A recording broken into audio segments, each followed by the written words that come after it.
How you doing? Hi, I'm good. How are you doing? I'm doing all right. I'm doing all Did we right. did Just we get been, the did we what's match? that? I think we did match, actually. That's nice, hon. Oh, Got the memo? wow. We're like Children of the Corn or something, but not the horror movie, but like the mystical films where they're in blue running through the gold or something. So I'm glad we went for the sky blue. And look, it's Thomas Wynn. Hey, Good Thomas. old Thomas Wynn. So I've been thinking about Leibniz monads and nearly going crazy because it's a project I put off forever. And but I haven't gone mad yet. So that's good. And Mr. Wynn. Oh, and Mr. Thomas Jockin. Oh, there's Mr. I actually just finished the pro seminar. I just like 10 minutes ago finished the pro seminar that they did at Halcyon Guild. Thomas Nice. Jockin. There's the man. I just finished the pro seminar. I really enjoyed it. It was lovely. Well done, sir. Thank you. Hey, Thomas. Hey, Hey, Thomas. everybody. Good to see everyone. How are you feeling about the class? What do you think? Mills, when he was talking about Socrates bringing himself into the process, I really like that as well. That kind of humility point.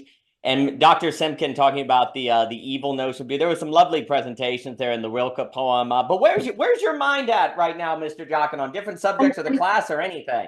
Yeah, actually, in response to that class, I was DMing you on Twitter about it. Actually, in response to Simpkins' essay, as well as George, he didn't get the post because he was stuck in the middle of nowhere, unfortunately. That's unfortunate. But I talked to him privately about his essay about the nature of shame and beauty and violence. So I bring all this up because I talked to you about this. One of the ways we can help disassociate or kind of like help draw out distinctions of concepts is to look at their contraries. So, and a lot of the confusion for the beautiful and the good is that there is a contrary that is shared by both. Kakos, that's for both. You can use kakos to mean bad or ugly. It can mean both. And it's used in that way by Plato and Aristotle. They both use it in that way in certain contexts. But there is another contrary to beauty, to kalos, that is used only exclusively with it. It's not associated with agathon, like basically with goodness. It's, as I told you, it's like basically the translation of it means shame. That's the normal translation. But another translation of it is asynchronous. It's incredibly interesting because of the notion, basically, with George, we're talking about shame as a kind of discordance, basically integrity of the mental image to the reality of what you are. So there's a dissynchronization of the image to the reality of the person, and that causes shame. That was this hypothesis, and I thought it was very interesting. Mills on a similar point, and kind of the idea of introspection and Plato's activity of it. I thought that was really interesting. But in particular, that kind of asynchronous qualities I talked to you about. There's something curious about time. This was in the course we talked about in Parmenides, the nature of time in the one, where it's only there at the end, but was there all the time. Meaning, the example I constantly use in the course was the idea of the letters ONE individually in English phonology do not create, when they're combined, the expected combination. It's not additive in the normal sense. There's a kind of gegonomai, that's a term for it, meaning a brand new surprise, a newness, a surprise of the schwa sound of one. So as if you just follow the normal phonology of English, you would say one. That's what you would say, or one, something like that. The schwa sound is a completely new invention that comes out only at the end. So with the addition of the letter E at the end, you have to retroactively transform the entire word. And you got to know before you even say it, which is really fun. So that's just drawing out the nature of time with the quality of gegonomai. That's kind of the quality that I was kind of emphasizing in the course, having this weird property of time. So anyway, so the fact that something that's not beautiful, the not kalos, is the asynchronous, not in synchronicity. Very curious point. Another point I talked with you about on DM, Daniel, was Carl Jung had an essay on synchronicity where he talked about it as the uncaused connection of things. He put that in a psychology, in a mental psychological state. But I take that same meaning and go way more extreme, go onto basically ontological stance of this kind of because any kind of connection, any causation that has an end to it, that's a good. That's the normal reason why we say that. So this would have to be a connection that does not have a good. But it's one of the qualities of virtue, for example. It's the thing that's good for its own sake. So it's very curious. Anyway, so those are just the kind of riffing points from the pro seminar. I'm still working on that now, but that was just a very fun discovery. I came only in response after the work talking with the students, like talking with the pupils in the pro seminar. So that's what I got so far. No, that's magnificent. And Javier Rivera, it is good to see you. And I'll pass it to Mr. Thomas Wynn. It's very interesting because, like, asynchronicity, shame. There's something interesting about shame. When you feel shame, you feel unworthy. You feel like you can't participate in. You feel like pulling back from. There's a way in which, if we connect it with time, you don't want to share in the time of that thing. And if time is fundamental, I can't participate in your arena, your space, your unfolding, if you will. I'm withdrawing from it. There's a kind of shame in that. And it's interesting too, because a lot of times beauty seems to correspond with a feeling of a certain synchronicity of time, a feeling of, oh, we've got nowhere to be but here. Whatever meeting you had, that doesn't really matter. We're all on the same page. We're all on the same page now because this is a strike of beauty, right? There's a certain all to it. And I actually was taken too. I was kind of thinking about that example of the killer, like the serial killer saying, it's beautiful, it's beautiful. There's something interesting about that. Because the very speech act of someone taking a crime and saying it's beautiful, it's almost like you have to convince people it's beautiful. Whereas if it's really beautiful, you don't. You're just synchronized with it. It just has that strike of beauty, right? So there's also something interesting where when there's a lack of synchronicity, I wonder if the speech act tries to rush in to hide that lack of synchronicity, almost like it's trying to coordinate the variables together because they're not synchronized. Whereas a sign of the beautiful is this kind of automatic synchronicity that occurs. And it's interesting too, because when you enter into shame, you are kind of withdrawing into your own history, your own time. I know I'm using expanding time and syncretism, but there is a kind of looking, why do you feel shame? Because your history has not risen to the occasion of this experience. You didn't use your history to develop virtue. Therefore, there's a way in which it is not synchronized to be ready for the event of this beauty that has come forth. And the other thing that is very curious, and then I'll give it to Mr. Wynn, is this notion that the fullness of time is something that is recognized as the end, which then makes it as if it was always already going to be the case. Like the last note of music you talk about all the time. And we were also talking about fiction. I know Javier has been writing, and we've been talking fiction where it's not till the end of the story that then it's like, bam, then the entire internal consistency is there as if it was always going to be there. But what's so curious about that is the fullness of time is something that cannot be known as the fullness of time until the end. And then it works retrospectively as if it was always going to be that, right? And then it turns out every step was synchronized with every other step to get you to this place where it was all there for a reason.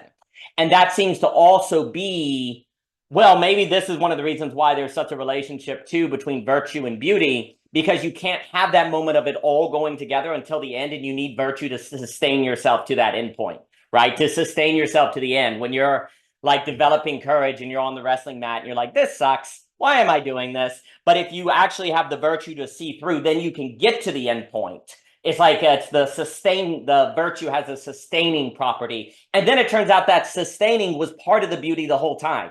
Like what sustained the process then turns out itself to be part of the beauty itself, that weird time moment that occurs that seems so important. But let me pass it to Mr. Wynn. Mr. Wynn, it's good to see you, sir. I hope you are doing well.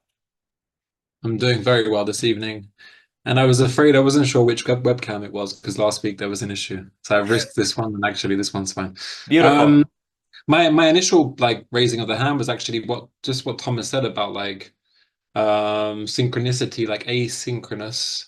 It just reminded me, and then of course it was like the conception of time and obviously what that means for time and everything. But my initial hand up was just relating like to the Christianity's use of the Greek tradition of understanding, kind of like this kind of, I would say like this understanding of like encountering truth as kind of disclosure. So again, this is Heidegger's understanding of the Greek experience. It was like you are disclosed to it, you know? Whereas in modern metaphysics, it's like, oh, you gain the correct representation of it.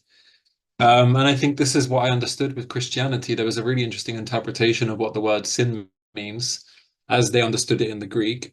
And it was never to do with like an evil, non-beautiful action in itself. It was always to do with the relationship you have towards everything that is already perfected by God, always already. And basically to commit sin in that sense was understood as being asynchronous with the form of the thing.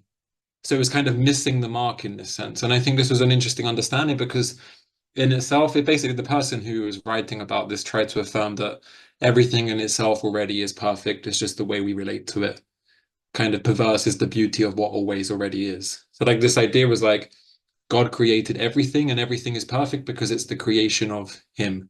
So the idea is the reason why sin entered the equation was it was the way that we related to the thing, not the thing itself. Like there's nothing wrong with anything. Like, so this person's argument was, we always already live in the Garden of Eden. We never left. It's just our relationship to it.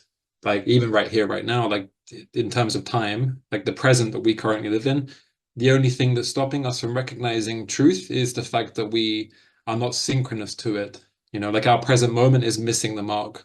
And I think it was just an interesting connection because for me, it's a really interesting way to understand how the Greeks relate to things that today we kind of miss that. And I think we miss this idea that like today we are dualists still. Like we make a separation between good and evil. And as Nietzsche like teaches, in my opinion, we can move beyond good and evil by saying everything is perfect. It's just our relationship to it. And I thought that was an interesting mark.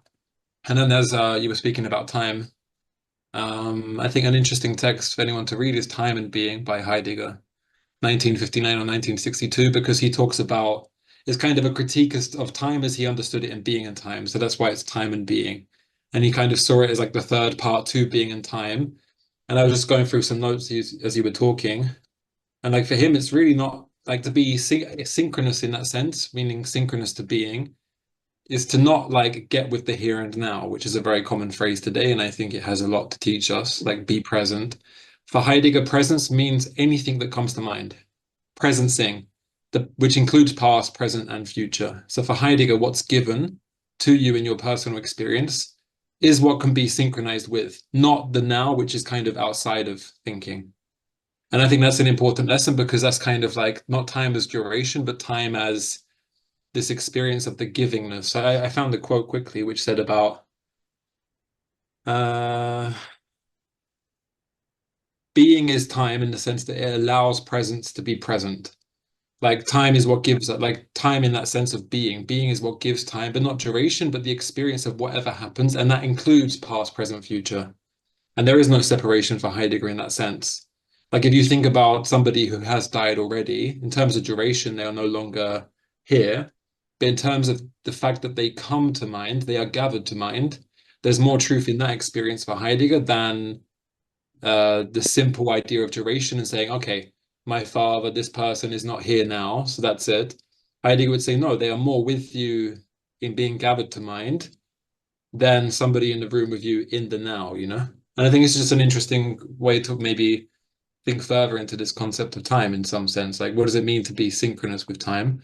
Is it duration or is it actually a relationship to whatever comes to present itself to you in some sense? Maybe that's true time for Heidegger in that sense. Just an additional remark. I love the idea of going to a party and talking about on time and being, and people are like, man, he's so stupid. He doesn't know what's called being in time. And you're like, no, nobody. Gotcha. I'll pass it to Mr. Jaga Michelle and then Javier Rivera. You know, as you were speaking, just kind of an image that came to mind I really like, because it is true. Like if you're in your head daydreaming, are you really, people like be present?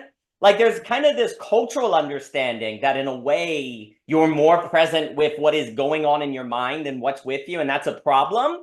But then there's another way where perhaps this can be sublated in a manner that actually by synchronizing, dare I say, the mind with what is with you physically, there is something possible there that is kind of a deeper reality. It's almost like if we take what you were saying about evil, because a way to think about that as a disordered good in an Augustine tradition or maybe a Balthasar and so on is the notion that there's this music playing and evil is when you hit the wrong note and everyone stops what they're doing. It's like, come on, man. It's like the evil is messing up the music, not because there's some like law that says, you can't do this.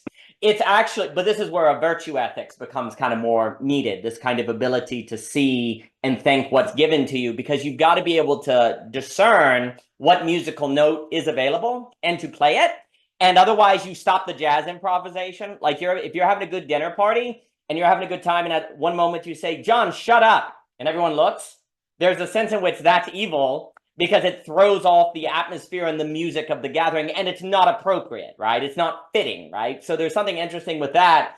But the problem is, if there is a music playing, and the name of the game is to play the right note at the right time in the music, it seems as if we're really bad at hearing the music. And it takes a lot of work to learn how to hear it again, and virtue and training and lifelong learning and all these other fun things. Otherwise, whatever music is there, we can't hear to know the note. So then we just got to hope we're lucky. And that's not too good of a bet. So it's almost like you need philosophy to learn that music, right? To learn what is beautiful, to even have a sense of what note to play when. But let me pass it to Mr. Jockin. Mr. Jockin.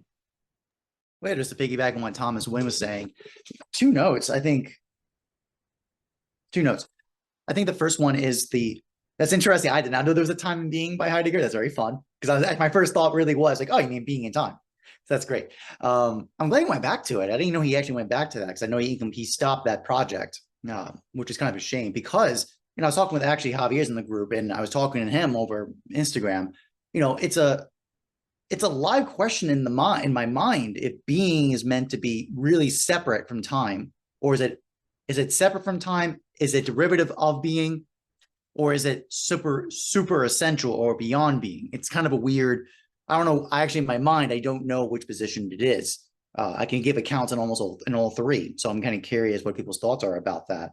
I think another one too is the idea of different kind of modes of time, right? I'm thinking immediately of the Greek of kairos, right, versus chronos. The idea of the kind of abrupt, kind of striking awareness kind of aspect of time versus the durational aspect. I'm thinking of that immediately as well. I think actually that note about Daniel, note about music is quite good too, because actually when I was trying to explain what is the on-cause connection kind of quality, like how do you describe that? I use music performance, because we would say, if you have a 3-part band or a 4-part band, or four people singing, right, different elements of the song, aspects of it, they're not directly causing it together. Like, it's not like any individual instrument is causing the other instruments to play. That's not true. Each one is actually technically independently doing their own part. It's just that in the combination of all of them, they're synchronized. They're all together. Usually the language is like harmony. That'd be usually the presentation would be this. That leads to some serious questions or concerns, because mainly the big critique of that is in Phaedo. The problem of the soul, for example. If the soul is not a unity that has some kind of essence behind it, it's just a gathering of a bundling of things together. How do we justify that it exists after it dies? Especially if the presentation is a harmony, so it has intelligibility by the gathering quality of discrete parts put together. That's defeated in Phaedo or challenged very significantly. So I think about that. So what we're getting at here is something kind of what would be that quality of unity, right? Because that was Javier's big. I'm sure Javier's going to talk about it. He's reading Baudot a lot, and the big tension over there is the nature of unity. What is it? You kind of a fun pivot. I make a quick note about it in my course. Was that in Greater Hippias, there was this very curious note about basically if the beautiful can be both in sound and in sight. Is it in each individual, or is it in both? There was this really quick line, or is it the beautiful something that's lacking in both? Very curious point. It's very curious. In terms of what was basically something that can still be there and presenting, that gathers everything together, that's not in any one of the individual parts. It's curious. I just think I'm chewing on that.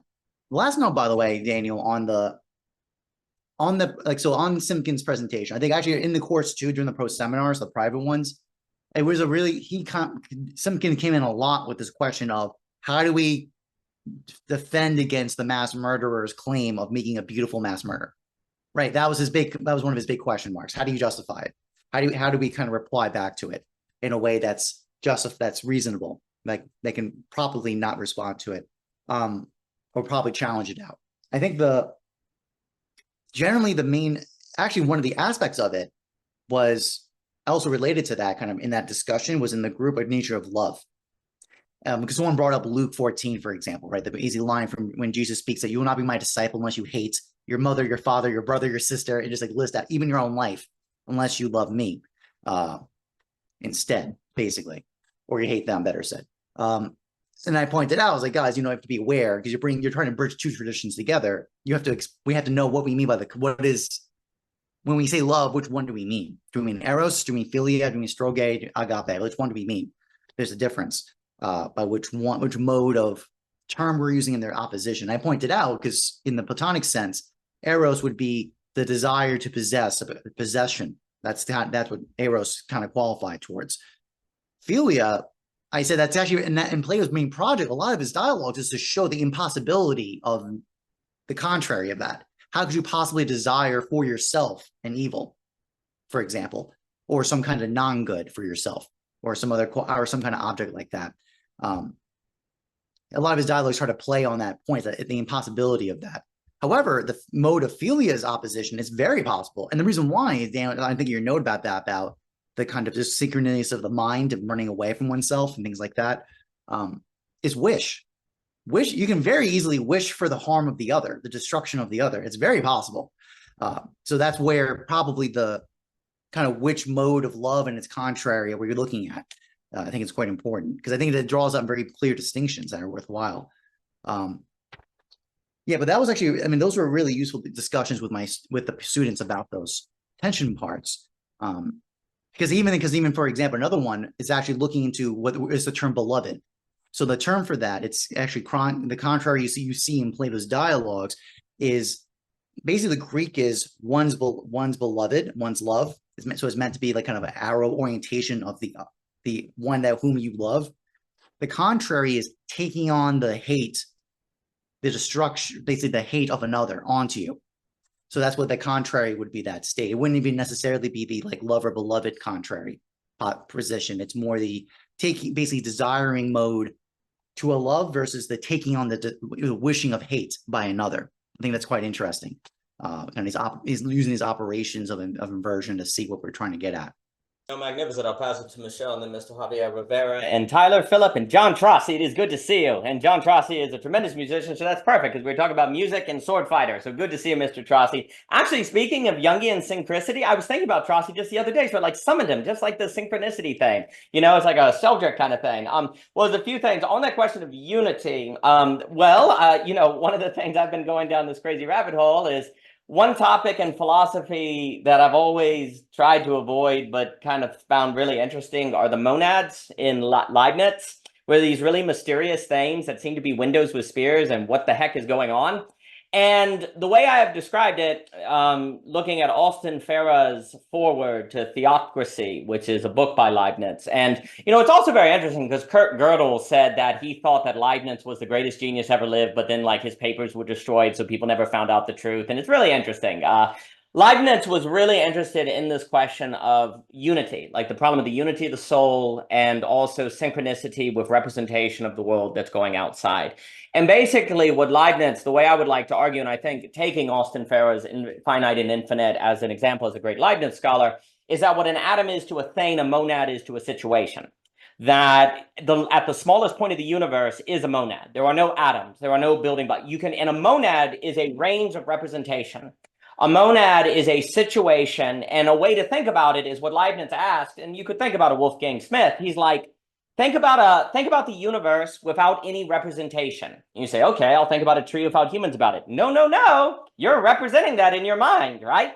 Like, it's impossible to think about the universe without a mode of representation. We could use Korbosky terms where the animal represents the universe according to space. And he says it's a space binding entity. Plants are chemistry binding entities. And then humans are time binding entities. And there are different monads in Leibniz. So we can think there's the, we could say the space monad, which would be the animal monad. You could talk about a plant monad. And each one of those is a space of a kind of way the universe is represented that then has a distinct unity relative to the being in question. And the soul then, in that instance for Leibniz, would be the particular representation that you have to meet the conditions of that being to come forth to you. So a human cannot have a plant monad because we additionally have a temporal binding. We experience time. We have a memory that's going on. And so the way the unity is an operation is defined by the parameters of the kind of representation that we undergo. And then Leibniz says, and there are no such things as things outside of relations in a kind of Owen bar field or, you know, different things like that. So so then you could say for that, there are different kinds of music. There's the animal music, there's the plant music, there's the human music. And the unity like is precisely defined by that unique song relative to that unique being that they can play because they meet the conditions to hear that music and to perform in it. And then if there are no atoms, just monads, if there are no parts of things, it's ultimately all just situation. Then the question becomes what we mean by unity of the soul. There are not, this is it, the word unity would have a different meaning because there would be no things that are apart that you would be unifying together. Unity would actually be the successful music. So the soul then is unified as a monad to the degree it is successfully participating in the music. And then there's the trick there is the unity of the music is then isomorphic to the unity of the soul. And then they kind of go together. And then, of course, there is a question of what it would look like after death. And you'd say, does it live on in the music? Then actually, Leibniz has interesting points on that. There's more to be said, but let me pass it to Michelle and then Mr. Rivera. Michelle, please. I'm glad we're matching blue. We pulled it off. Yeah, we pulled it off, babe. Absolutely. Well, great to see you all and great to hear from you all. Honestly, this might not be directly related, but it popped into my head when Thomas was talking about like evil and this idea of like the material world and like all that's created is good, because I'm reading this book about the Amish because I've always been fascinated by the Amish, like incredibly fascinated by them. And I used to live in Pennsylvania, like an hour away from Lancaster County, which is one of the first settlements of the Amish people in America. And I realized like, I'm interested because I have Dutch lineage, you know, I'm half Dutch or Afrikaans. And so I'm like, well, that's interesting because I wonder if there's a part of me that like way back in the, you know, way back when it's like, maybe I had some lineage in like that sort of, you know, Protestant Reformation peoples who were, you know, moved up into the Netherlands because of persecution. Anyways, the point of the matter is I'm reading this book. It's very interesting. And it made me think about the kind of contradictory nature of things, like how, okay, for example, like it seems so obvious, like obviously the Amish think that the world's evil and that's why they live apart, right? But the reason why they started to live apart was because they were literally being killed, you know, they're being persecuted and treated horribly by the Catholics. So it's like, it's interesting because I wonder if their separation would have necessarily happened if there was a different situation of their origins, and maybe it had to be that way. I don't know, but it's fascinating, right? Because it also says in this book about how, you know, basically it talks about how they. Let me just read it. Amish attempts to harness selfishness, pride, and power are not based on the premise that the material world or pleasure itself is evil. Smoking, for example, is a common practice among men. Good food abounds. Sexual relations within marriage are enjoyed. Recreation and play in the proper time and place are welcomed. Evil, the Amish believe, is found in human desires for self-exaltation rather than the material world as such. So I guess I'm interested because like it makes me think about all of the seemingly like Daniel and I talked about this the other day, but contradictions often are not understanding the full historical context or the full historical picture of a person or of a people group or something like that. Because yeah, I mean, in some ways it's like absolutely true that they segregate because they don't want to be like involved in the evil of the world. However, they don't think the world's evil. And that's actually another thing that I wanted to bring up was about, it gave me a new insight, this book, on like their relationship to technology, because it can just be thought of as they think it's evil, right? Well, actually, they might esteem it higher than most because they think of it as literally an offering. Like it's okay. Again, I'm just gonna read this really quick. So it says, dressing by church standards, raising a neighbor's barn, cooking for the family, pulling weeds in the garden, foregoing electrical appliances, and plowing with horses are ritual offerings whereby individuals give, serve, sacrifice, and yield to the community, an incarnation of God's will on earth, which would be very different from like actually the Catholic position, which would maybe be more clerical or whatever, that has that ability to have this incarnation of God's will on the earth. So they're like radicalizing that to the bread maker, the weed pulling, the baby bearing, all of that, you know? But what I mean to say is it really made me think about like how it's easy to just think they hate technology, or like they think technology is bad. Maybe it's also like, it's almost like the most prized thing that they could give back to God. Like they're like, we give this back because we realize that this is actually something that could take us away from the material world. Like this material world is the weeds. It is the plow. What's that, baby? You want me to eat your gum? Oh, thank you so much. Mhm. Okay, there's veggie straws. Here's my gum. That's its ritual offering. No, I'm just kidding. An offering, exactly. But yeah, so I'm just fascinated. I know it doesn't directly relate, but I do think there's something here about contradiction, about, you know, this idea of like material reality being like altogether good, but the fact that, you know, it's just so easy to interpret that they don't think technology has use, they don't think that, but actually internally they use certain technologies in certain ways, but they won't use it in certain other ways. Like they're very particular, and that can seem sort of hypocritical or picky, but they actually like think through, because they're like, well, having a phone line at the end of our farm is actually different than having a cell phone on your bedside table or constantly in your hand. Like they actually think through, it seems, the differences.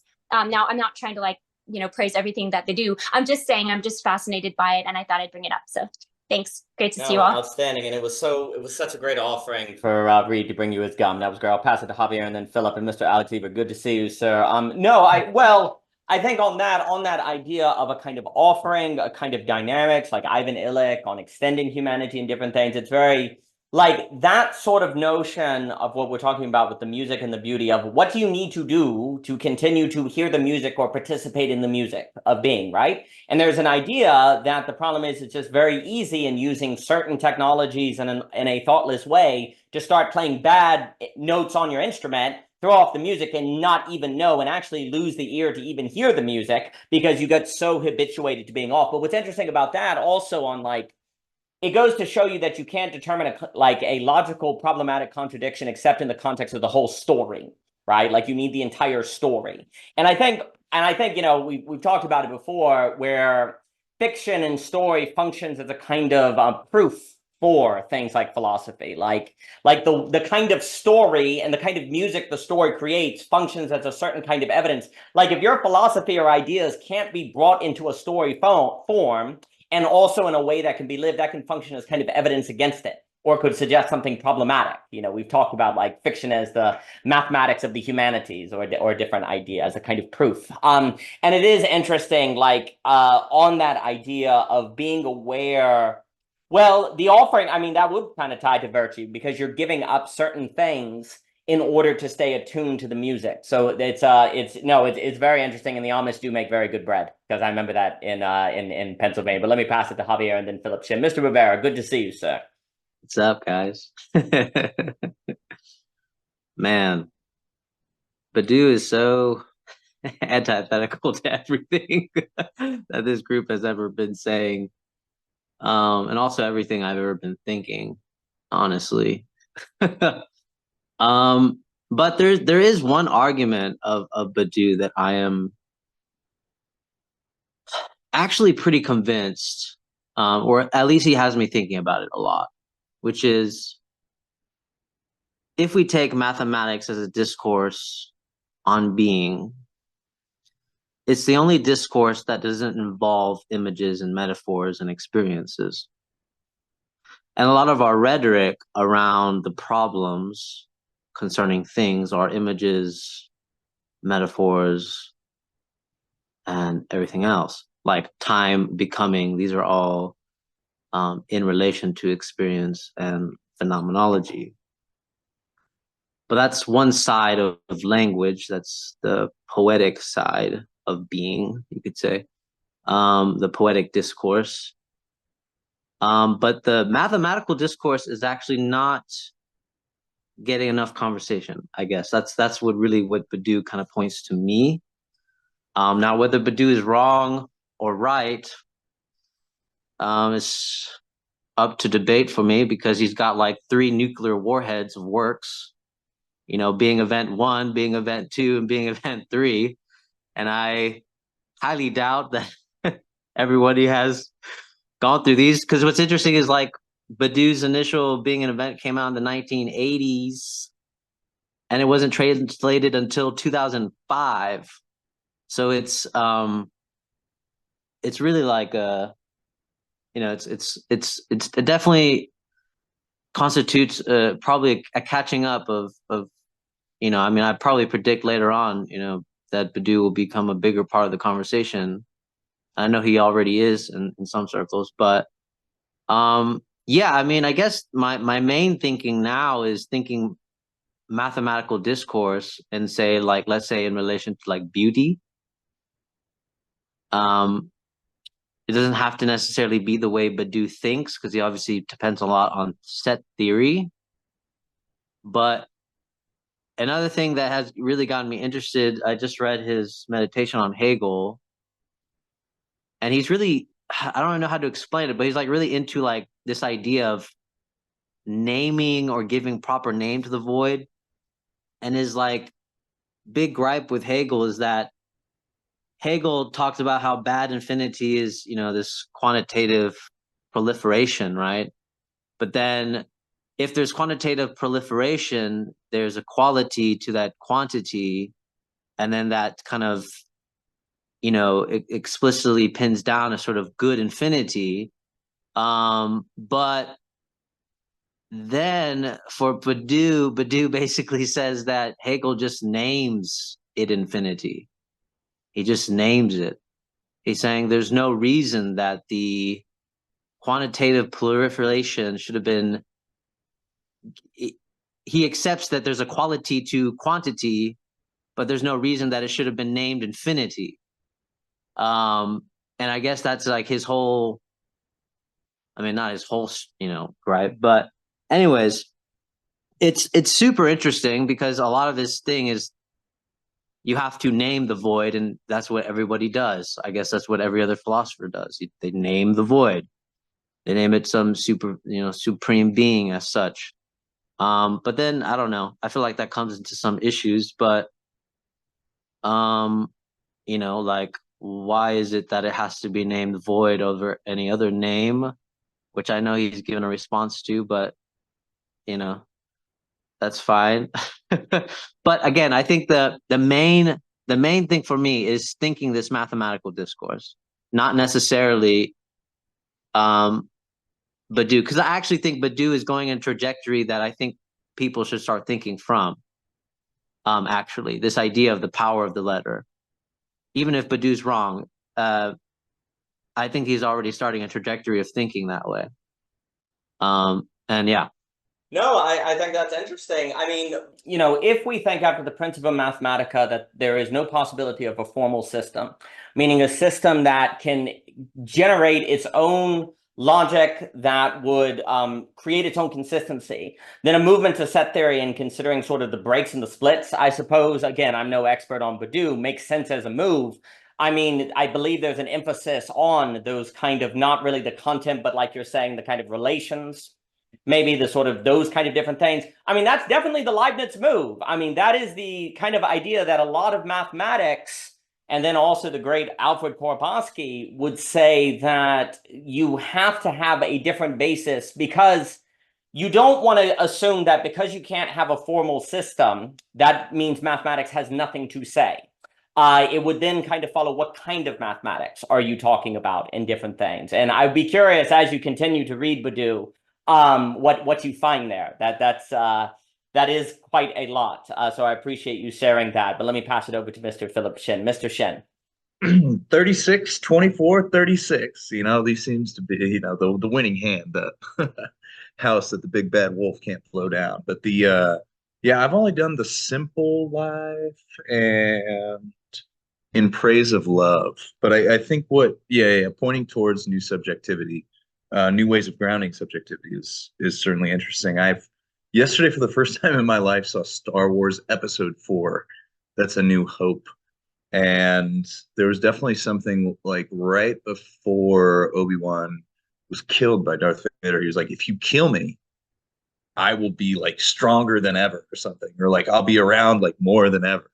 And then he started being like a voice in Luke's head. And I sometimes think like, are all the voices in our heads just like dead people? You know, just like people that said words before us, and now we're like trying to figure it all out.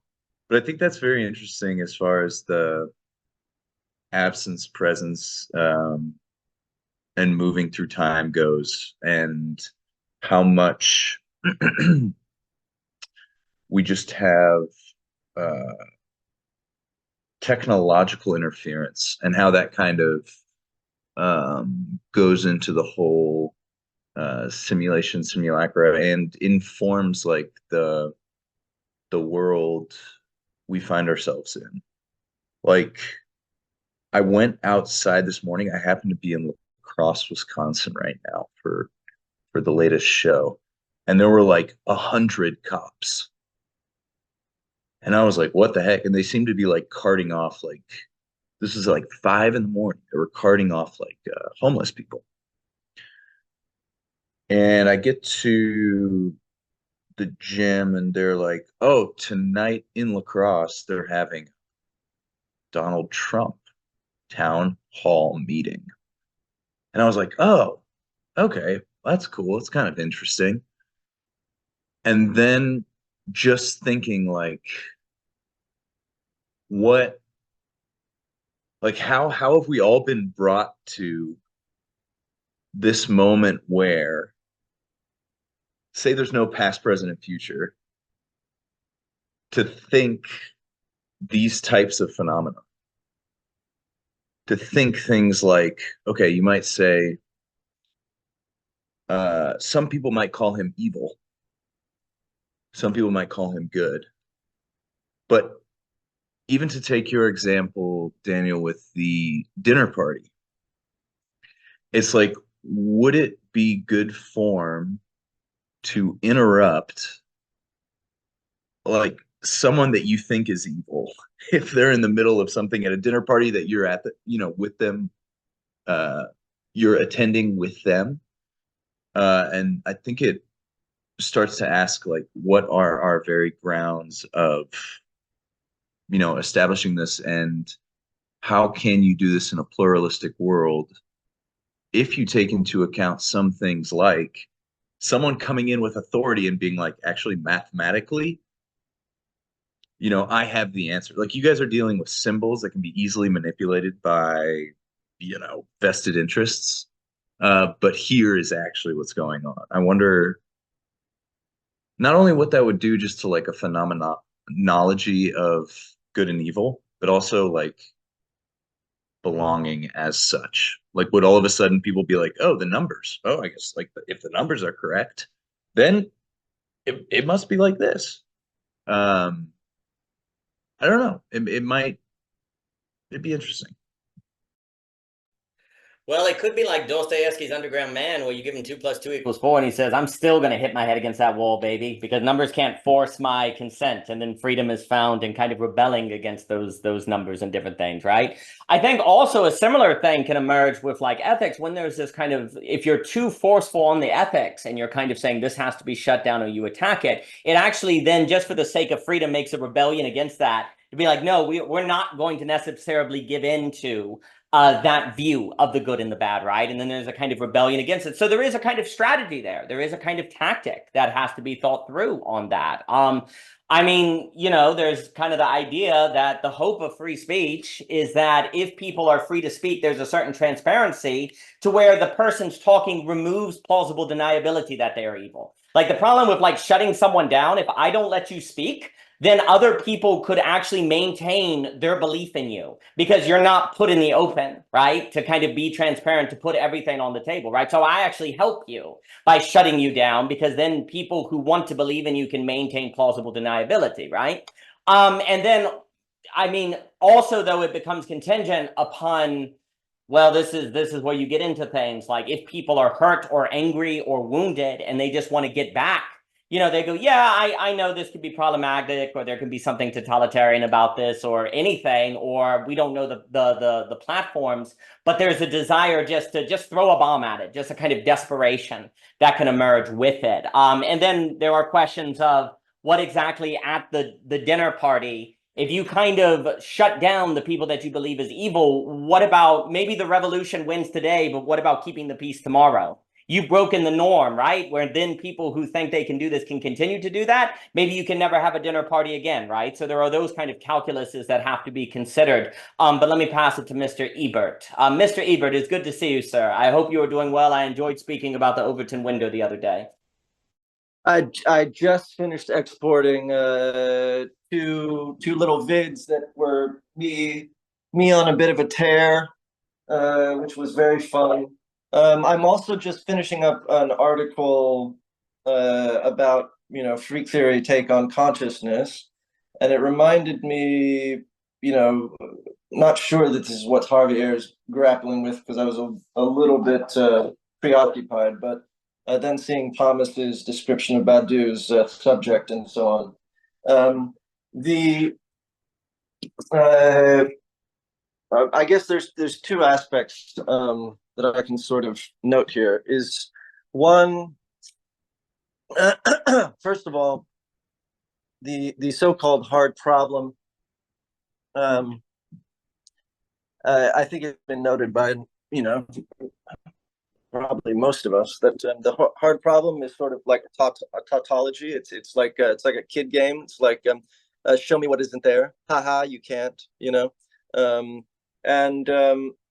qualia definitive, like by definition, is non-quantitative. And so when we are like, well, show me the science, it's a trick. You know, there is no there.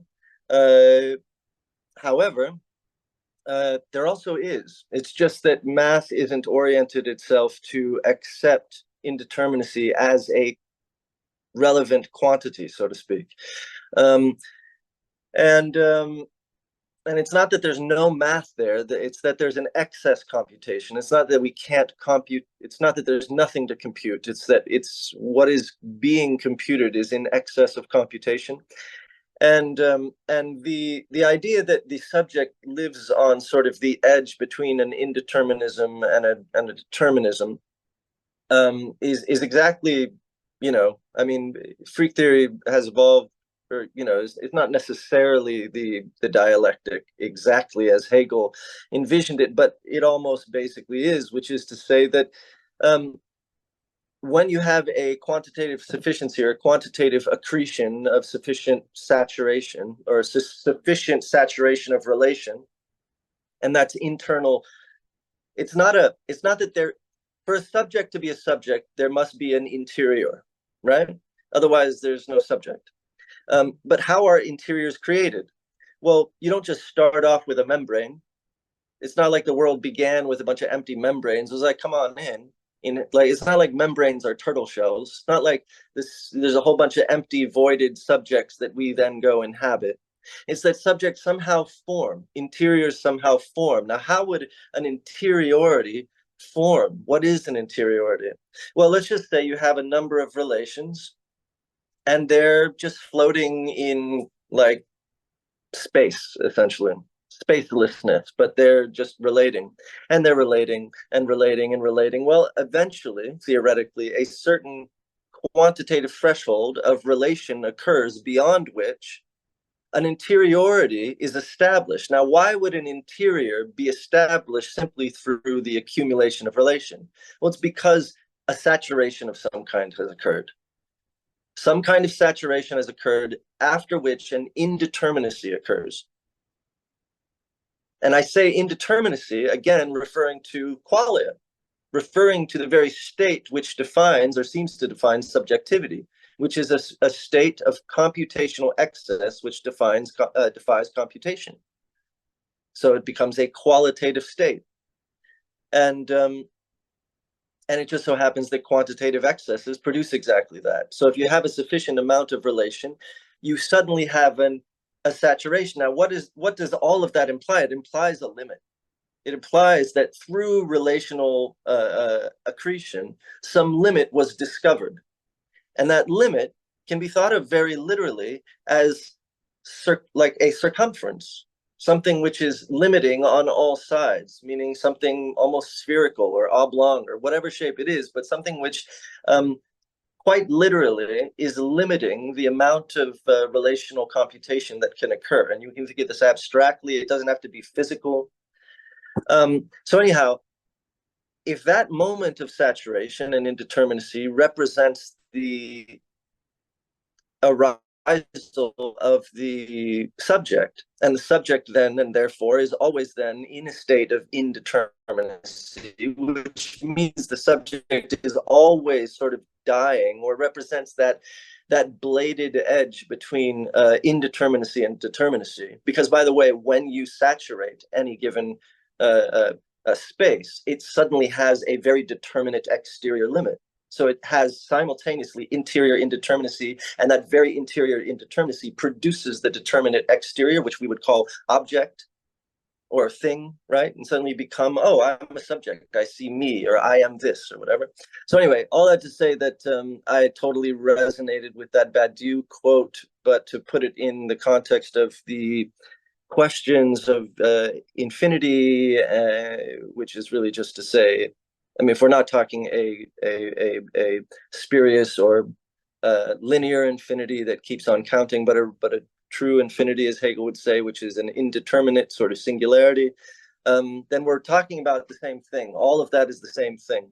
So that a limit isn't like an actual line between two worlds. A limit is something that has been discovered through some quantitative saturation beyond which a limit emerges as a subject. Anyway, I find that interesting just in the context of consciousness research, because again, coming back to the issue of show me the science and the qualia and the sort of parlor trick of qualia not being establishable through quantities and math and science. If we would only then treat the very moment that the data disappears, the very moment that the math goes indeterminate, or as mathematics would call it, like undefined, as not the moment to throw math away, but the moment to pay extra attention and treat that indeterminacy now as a unity, as a unified mathematical object, because that's precisely what it is. And it's also, in my view, precisely how the subject lives out its life, as a unified indeterminacy. And these sort of accretions, which is my new favorite word, these, because I was going to use concentration, but it already implies a limit. So we're talking about an accretion, some kind of pre-consolidated, pre-concentrated process of quantitative conglomeration. Anyway, yeah, that was what was on my mind, and it's good to be able to say it out loud. Delightful. No, thank you, Mr. Ebert. I appreciate it. I'll give it to Trossi and then Mr. Jockey. Yeah, it makes me think, on this idea of if you can get the relation, then from that you can arrive at the saturation. It may align with what we were saying with, again, I'm not going to claim to be an expert on it, on Stuart Kaufman's cosmology that means non-locality fundamental. Because if that is the case, you are already starting with a relation of which then would actually operate by a kind of saturation that would never collapse into a black hole. And he gave a really interesting presentation with Jim Rutt talking about how after the Nobel Prize in 2022, like the non-locality is real. That being where in quantum mechanics you have, a quantum way over here and another one way over there, and they're further than the speed of light, and yet there can be relation between those, right? This would suggest, of course, relation comes before the things relating, which, relata or whatever, which of course is freaking bizarre. But if non-locality is in fact fundamental, you can arrive at the structure that you were speaking. I'm really quite taken by Mr. Kaufman's cosmology. It could be entirely wrong, but it is quite elegant. In that episode, he'll explain all of the anomalies, like a Kuhnian paradigm shift, that if you make non-locality fundamental and locality accidental, secondary to non-locality, well, then that a lot of things will follow from that. And I think what you're describing about limit emerging as simply the saturation point, well, there you go, because that's exactly what you would get with non-locality fundamental. And again, because I'm in my crazy realm of trying to figure out what Leibniz means by monad, I cannot help but see what he is describing, what an atom is to a thing, a monad is to a situation. Ergo, it is saying that it is the smallest basis of reality is a relation. He calls it a monad because it is a space of representation, like a way that you experience, like you can't think of any type, you can't think of the universe in any capacity without representing it, without it having some sort of manifestation. Thus, it is, it's almost like the movement in Hegel's science of logic between the appearance and the actuality, I guess, toward maybe book 2 or something, where there's this notion that something comes into actuality because it has enough being to have an appearance, thus enter into situation, and that actually is more, that means it's more real than something that can't come into an appearance, right? Well, that's kind of like what Leibniz seems to be suggesting, which then the monad, which I just think is a radically misunderstood concept in philosophy, because everyone talks about little balls with windows or different things, right? But it's talking about a certain qualitative experience that is found in a monad that is different from the plant, the animal, and the human, but they are all situations. What the atom is to the thing, the monad is to the situation, and I would put relation as fundamental, which you might be able to arrive at from non-locality. Mr. Ebert. I was just going to say that it all make the relata relation thing makes sense in the sense that relation precedes relata. When you think about relata, or each object, that each relational object, as a sufficient concentration of relations, and that in fact every object is only and simply that, a sufficient concentration of relations.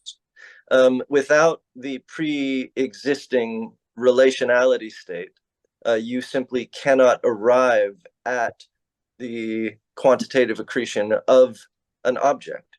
And so that, you know, relata sort of supervenes on relation, and relation is fundamental. There, you really can't even think earlier than relation.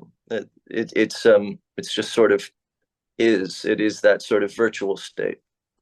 That was elegant, and that's exactly right. And actually, I think, again, I don't know if Kaufman's cosmology is correct. It could be entirely wrong, but that gets you there, because particle by particle, what happens is the relata is precisely a saturation of relations, and because of the way, there's a technical term I do not know, but because of the way that the sequence occurs, it will not collapse. Because there's always a question of why doesn't the singularity at the beginning of the universe collapse into a black hole, right? You know, why does it get going, right? Well, if it's actually relation saturates into relata per se, one particle at a time from the quantum vacuum, however he describes it, that would deal with the problem. And it would exactly fall with what you're saying, where the relations saturate into a relata and then new relations saturate into a relata, et cetera, et cetera, et cetera. So I think that's very elegant. But let me pass it to the one and only John Trossi. Mr. John Trossi, I hope you are doing well, sir. Oh, yes, I'm doing just fine, you know, just trying to get insurance so that I can worry about existential things and not have to worry about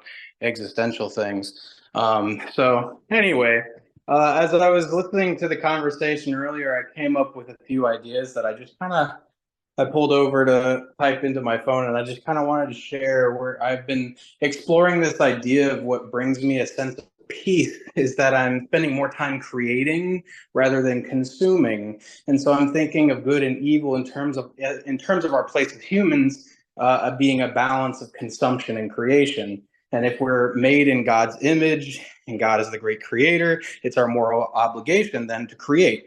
However, because we're human, we're also those who must consume such things like food and water, but to distinguish us from like plants, the way you were saying with the monads and all like that, it's more than that, because we're also temporal beings. And I'll come back to that in a second. But it's that, you know, overconsumption, you know, can remove us from God, creating this hellish feeling that comes from overeating, getting drunk, watching too much television, lusting after others, and things like this. And while we have that moral obligation to create, we're also temporal beings, as you mentioned, experiencing time, which requires energy, not only to move forward in time, but also to consider what happened in the past. And as humans, our creations are inspired, if not dictated, by our past. So this opposition of creation and consumption is essential, and thus the need for a balance of these is equally essential. While a creation could be considered evil, just to kind of segue from that a little bit, While a creation could be considered evil for a number of reasons, the act of creation must inherently be good based on this logic of God creating and having created everything that is good and evil, or at least what can be perceived as good and evil. But we do not consider God evil for creating evil. If anything, we consider him uppercase G good for creating evil. It's a necessity. So can an object or an idea or a product be evil, or purely the act of consuming something with evil intent? Gas chambers were defeated by the atomic bomb. Both were created, both were consumed. Was the creation good or evil regardless of intent, or could the creation be good or evil regardless of intent? No, that's lovely, Trossi. And I will say that Trossi is one that really whacked me in the head in the past with a PCP pipe. So, you know, and I whacked him back. So we have that. And Michelle can talk about all the blood everywhere. It was really, really fun. No, I think it makes me think of Berdyaev, the meaning of the creative act. I like what you're saying on the consume and the create. And there really is also this kind of notion of, well, if I think about, again, Owen Barfield, or I think about like this idea of the relation being fundamental, the imagination being fundamental, the beauty, the fundamental, the notion is, am I consuming for the sake of creating that actually is creating the situation where I can experience the rainbow that Owen Barfield starts his book with? And what I mean by that is he starts off, he says, when you think about a rainbow, you have to have raindrops, eyeballs, sunlight all together. There's a certain situation, a certain relation that is necessary that then emerges to the rainbow. But he says, is the rainbow a hallucination? No. Other people can experience it too that meet those conditions, right? And so what he's trying to get at is a rainbow is a really interesting case study to actually ask the question, what kinds of beings are possible in the world? Because a rainbow is not a dream, it's not a hallucination, and yet it only manifests in certain conditions. And I think something about what we were saying at the beginning with kind of the music of the good is the kind of idea of what conditions do you need to meet and how do you consume to be participating in conditions that create a rainbow as opposed to consuming the rainbow. Because if you're consuming in a manner that removes the conditions necessary for the experience of a rainbow or the music, that could be problematic. But now I think that's important because you're asking questions of consumption and creativity in terms of the offering to the situation, because that was a term we were saying earlier as well. What contributes to people experiencing a rainbow or not? What experiences to a good sword fight with duct tape in the garage or not? And that's then a kind of situational thinking. But let me give it to Mr. Jockin, Mr. Rivera. Mr. Jockin, please. Yeah, actually, these are good points. So working backwards, John, so I'm reminded of a note from Metaphysics 9 and Aristotle, where he talks about the relationship of basically a good and bad anageia and tomasa, so actuality and potential. He basically gives a hierarchy orientation, right? Basically the way it works is a good actuality is prior to a good potential, which is prior to a bad potential, which is prior to a bad actuality. So the kind of hierarchical relationship here, priority, kind of that'd be Aristotle's answer to that in terms of the cognition of thought of doing bad things or versus actually doing them. It's not as bad as actually doing it, but neither is it actually, it's actually not as good as actually thinking of a good possibility, as an example.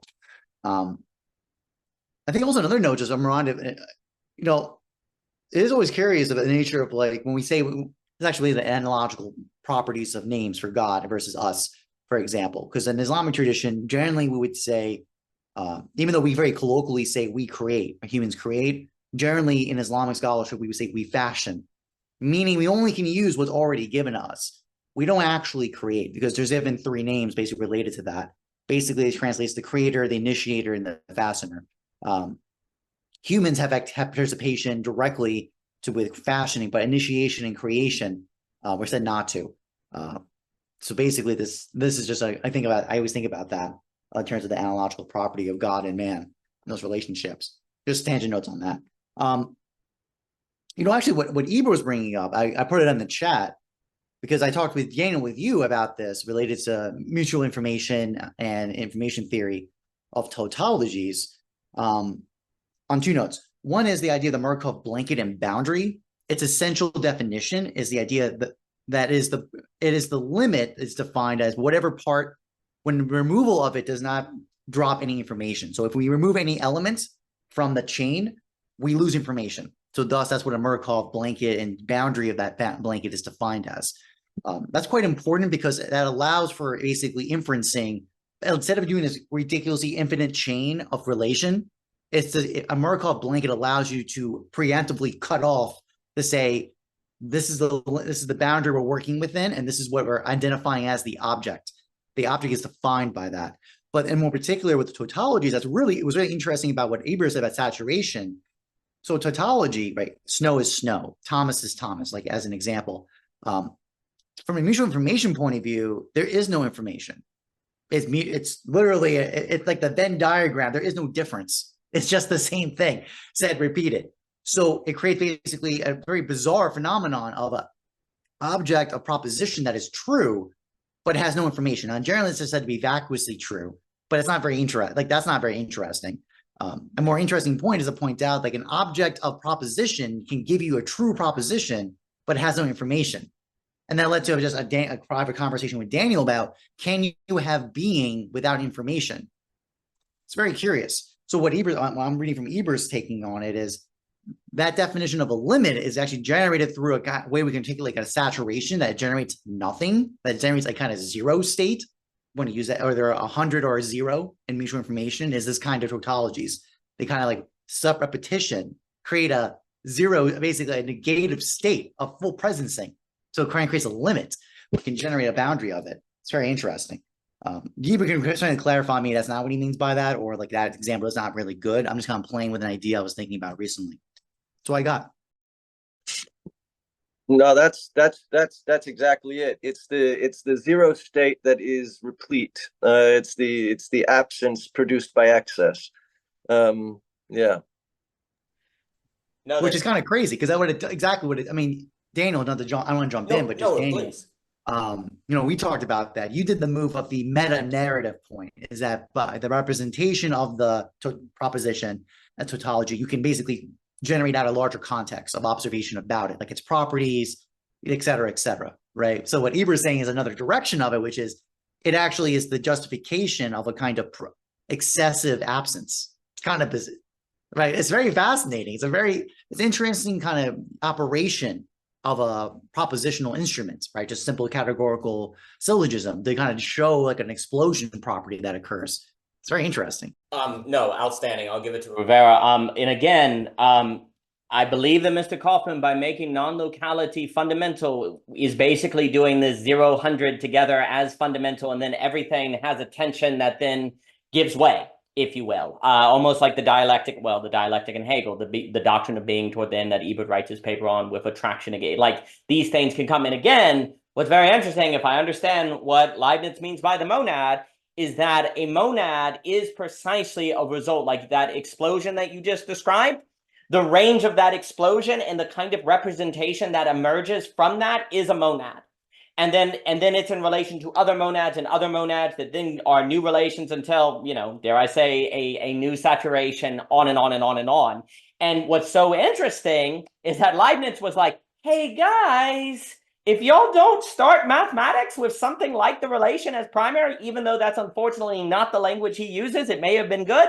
He basically calls it geometry. He's like, hey guys, if y'all don't start mathematics here, we're going to waste a whole lot of time. And he's debating with Descartes. He's like, y'all going to end up in projects that are not really going to go anywhere. He didn't have the language of spurious infinity, but there's a real sense in which he's talking about math is going to end up in a spurious infinity. And seems to be the case. But he called it a monad to be regarding into this kind of, basically to say at the beginning, relations are fundamental. And you cannot, and then the move too that he wants to say, if there's a relation, there's a representation.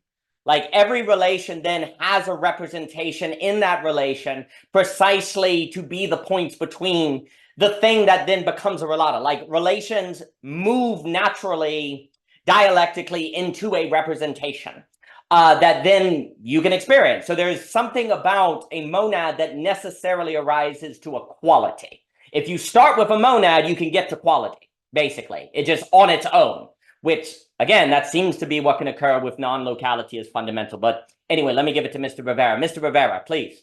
Yeah, I mean, real quick, I'll just answer some of the things. And I'm going to go back to this conversation on shame and guilt, I think I really want to talk about. But real quick, like so far, the way I understand Badu, and I really like his play on the words representation, because he's really building up a topology on multiplicity.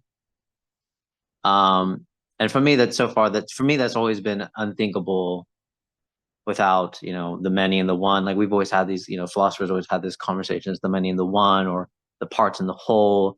But to actually be able to give a topology of multiplicity, I thought was interesting. But anyways, for Badu, multiplicity is pure presentation. So everything is multiple, but then there's this operation of one.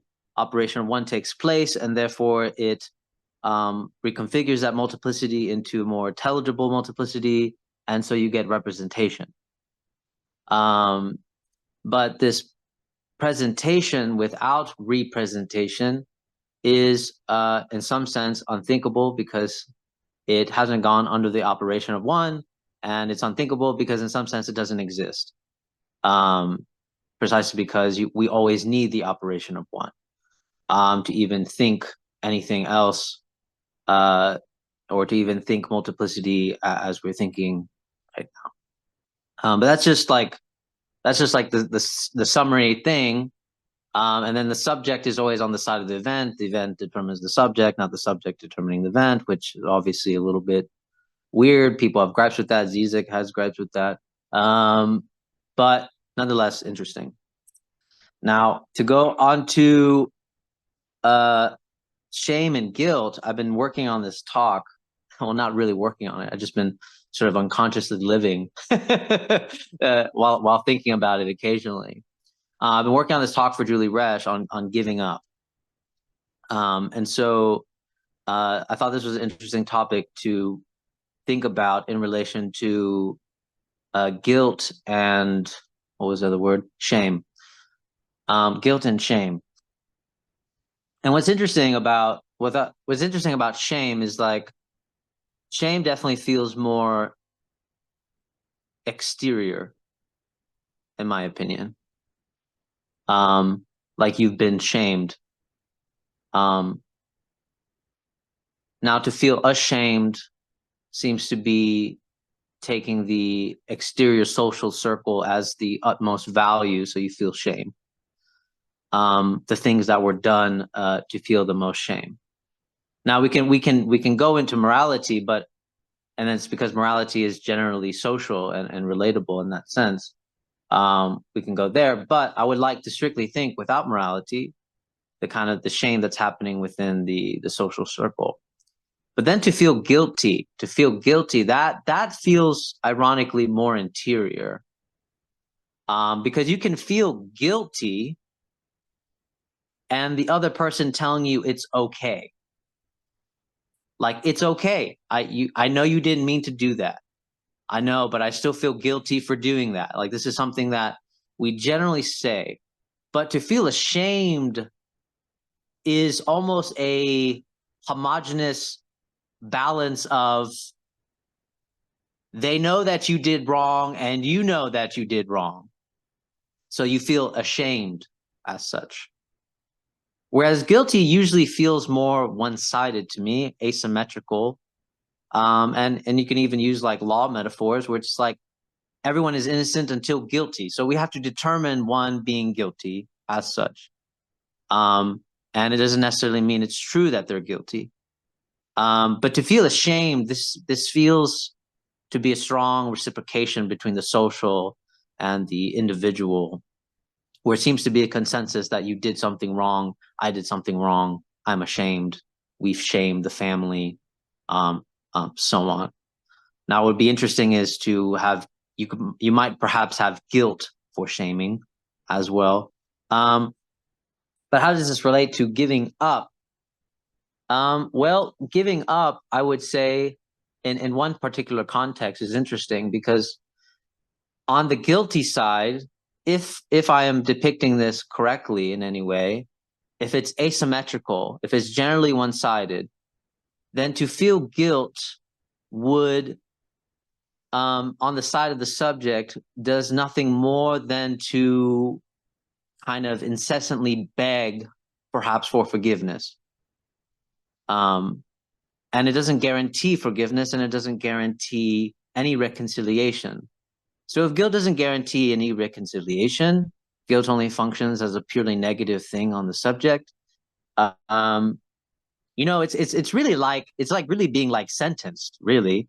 I mean, if you're found guilty, you're guilty. I mean, you're going to jail. Like that's it, right? I mean, you can attest to it, and so on, but the fundamental fact is you're being taken away. So even if you find yourself guilty, my idea of giving up is to already acknowledge that this negativity is there and there's nothing else you can do about it. That it's you feel guilty, like let it go, drop it, kind of thing. It's already there.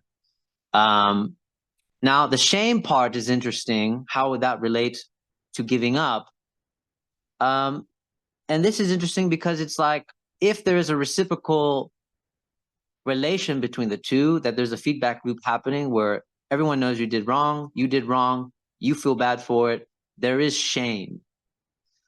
Then this is also something that you cannot escape either. And so this idea of giving up is interesting because giving up would require just simply acknowledging that the shame is there and that the guilt is there. And there's really perhaps not much you can do about it other than giving up what you are trying to refrain from accepting, really. Like basically what I'm trying to say is it's weird because shame and guilt, we can never feel the full propensity of it. And so we blunt the negativity, and so it perpetuates. Ironically, it perpetuates. Guilt and shame perpetuates itself rather than letting it ride its full course, if that makes any sense. It doesn't ride its full course. Precisely because we don't want to give up the blunting of the negativity. And if we give up, if we don't give up on blunting the negativity, then the negativity perpetuates. You can still feel guilty years later about something. You can still feel shame years later about something. Why is that? And there's something about that blunting of the negativity that you don't want to let it ride its full course. Instead, you're short-circuiting it in a way that it can perpetuate itself in a sort of infinite, you could say maybe bad infinity is a word here. You're sort of allowing it to bad infinity it all the way through. But once you realize this futility, I mean, you have no choice but to give it up. I would say not even letting go, because letting go promises another designation that you might find feel better or something. I don't even want to leave that opening as a designation, as a possibility, because that might blunt the negativity in the midst of being in the negativity. So you'd have to, giving up is in the immediacy of the situation. Letting go, it seems more retroactive, in my opinion, sometimes. But yeah, I'll leave it there.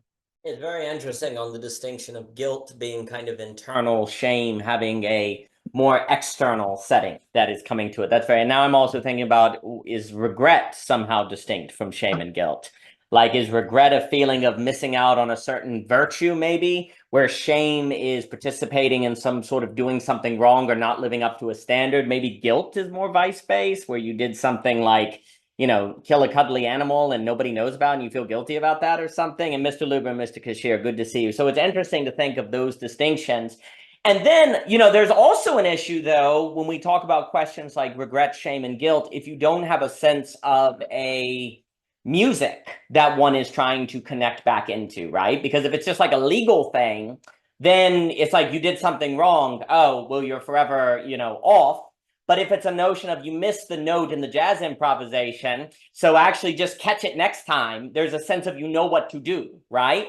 And this is where it is kind of interesting to think of ethics as aligned with something more musical, getting back with the music or the beauty, because then, like in Christianity, when you talk about repentance, turning around, there's a kind of change that comes into it. The problem is almost when you start talking about things like guilt, shame, and regret, and that's interesting with time, where you don't have you're stuck in it. It's like algebraic as opposed to geometric. Like, if I it's almost good for me on the wrestling mat to feel shame if I don't hit the Granby, right? Because I like messed it up and I didn't practice it. But that can inspire me because I know how I have direction on what the goal is to win the wrestling match, right? So that can compel me in a positive way. But if instead I take it, oh, the game's over and cut it from wrestling because I'm a bad wrestler or I'm a bad musician, then it becomes algebraic versus relational. Therefore, it breaks up, dare I say, the Markov blanket.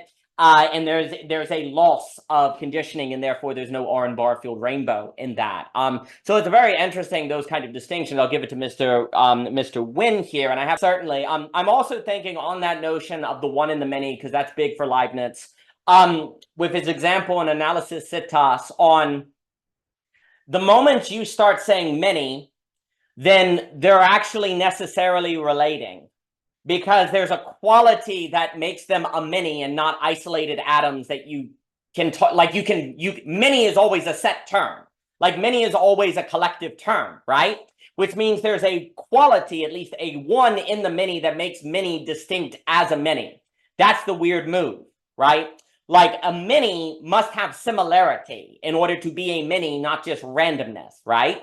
And if there's a similarity, that means there's some form, and this is where Leibniz tries to actually identify form with similarity. You see a similarity between these things, therefore there are many. So there's always a one in the many as the quality that makes them a many versus just isolated atoms that have nothing to do with one another. So the moment you talk about many, you are talking about a one. It's just not a thing. It's a quality that makes possible relation. And Leibniz is like, hey, we need to base mathematics on that. Not one thing, but the form that makes possible the relation. The way I've described it is the difference between counting and listing. If I say one bookshelf, one lamp, one sticky note, I'm not very creative because I'm just using things in the office. If I was creative, I would have said a cat in a top hat. Like you're just listing random things. But if I say, oh, 1 apple, 2 apples, 3 apples, I'm able to count because there's a quality that's repeating, right? They're similar. The reason you can get a difference between counting and random listing is because there's some sort of quality that I believe is repeating that makes it counting 1 apple, 2 apple, 3 apple, 1 fruit, 2 fruit, 3 fruits, and therefore it is designated in a set. So the issue is this is Leibniz's point. Counting is only possible if it's geometrical. It must have a quality that makes it counting versus listing. Therefore, relations are fundamental to mathematics. Therefore, I guess you could say you're always dealing with sets. And if that's the case, math needs to be based on that, or it will just lose itself in maybe a Principia Mathematica until a Gödel comes along and says, hey, you can't do that. You can't have a formal system that provides its own consistency without relation to some sort of incompleteness. And this would be the trick. Leibniz would be like, of course it's going to be incomplete, because the quality that brings the apple together with the other apples to make 2 apples is not located in just 1 apple, but the shared relationship of the apples. The incompleteness of a thing is a testament to the completeness of a situation that requires an observer to make intelligible.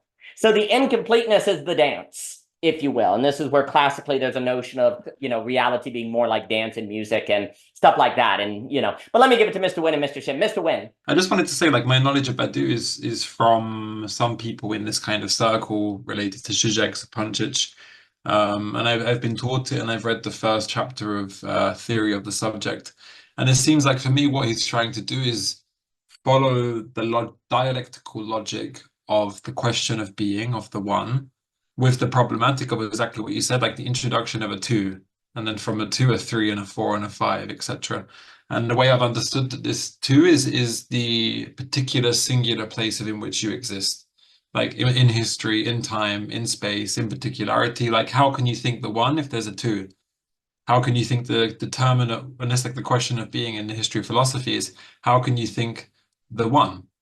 How can you represent it? How can you represent it if there is this 2? And 2 for Badu in Theory of the Subject is place, is the place within which you enunciate that, which is historically thrown in that sense. So I see him as like trying to do exactly what Heidegger did, but through modern metaphysics. And I think this is what my main point is, even listening to Alex and Javier's reading of Badiou and stuff.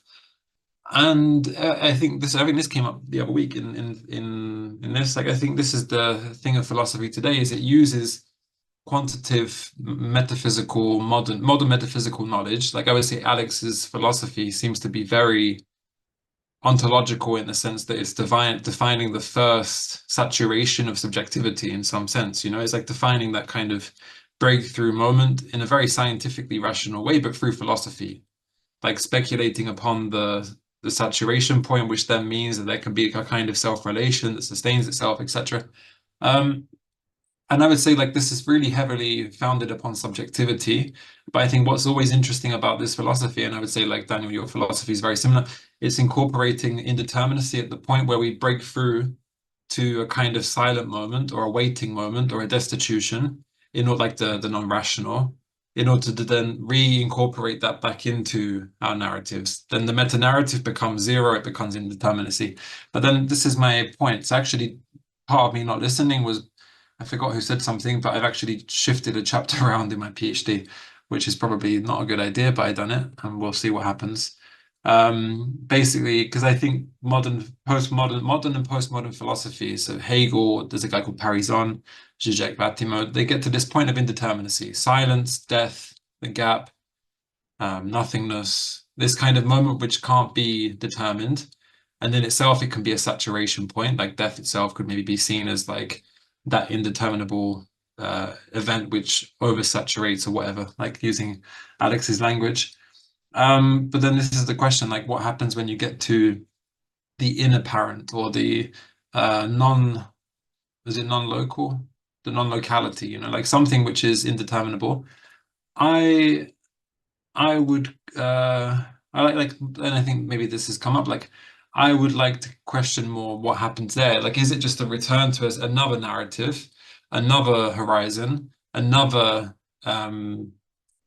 possibility for saturation? Is that always going to be a continuous situation that we find ourselves in? And again, that's very postmodern. It's like we hang out in this kind of place where we expect indeterminacy, and that's the task of postmodern thinking, is to just show you that there will always be an impossibility. Alain Badiou is like, so this is the event for Alain Badiou. Like, you have being as a one, then you have multiplicity, and this historicizes everything, literally everything. And then you have the event, and the event is the breakthrough of the new. That's it. That's all it is. It's like there is a saturation point and something breaks down, and then the new comes forward. And what I just put at the beginning of this chapter that I've turned around, and that's called a trace of releasement, following Hegel.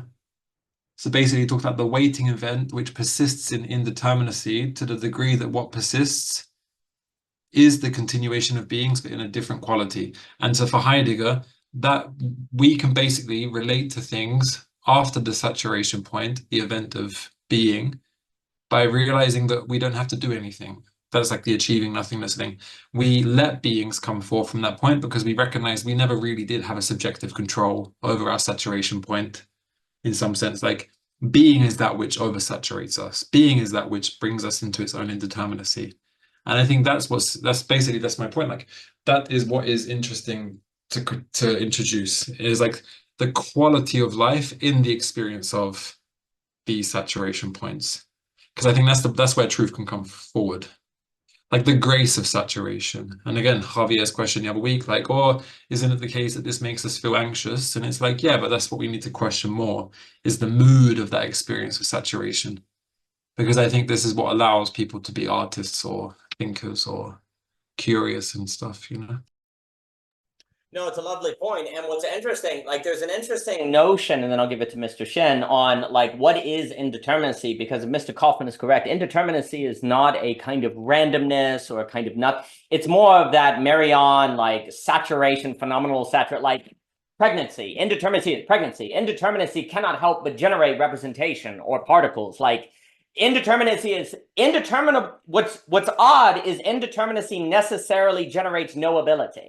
Like, it becomes knowable. It generates a saturation that is then represented and thus relatable. Like, that's what's interesting, is indeterminacy is that which must be participated in. It is that much which you must participate in precisely by letting it be. You participate in it by negating yourself and letting the like fullness of the being come forth, right? Like what is not knowable in thought is that of which thought is to lead you to, and then you let it be. Mr. Wynn. Just to really like to take like 20 seconds, there's a guy called Luigi Parizon, who is this Vatimo's maestro back in the day. His fundamental ontology was that everything that we experience is finite, historical, finite, but that does not mean relativity. It doesn't mean relativism, because what breaks through in every finite determination is an awareness of the inexhaustibility of what comes forth. So even if I understand something in my own particularity, Philip, Thomas, Javier, everybody else understands things differently based upon their own interpretation.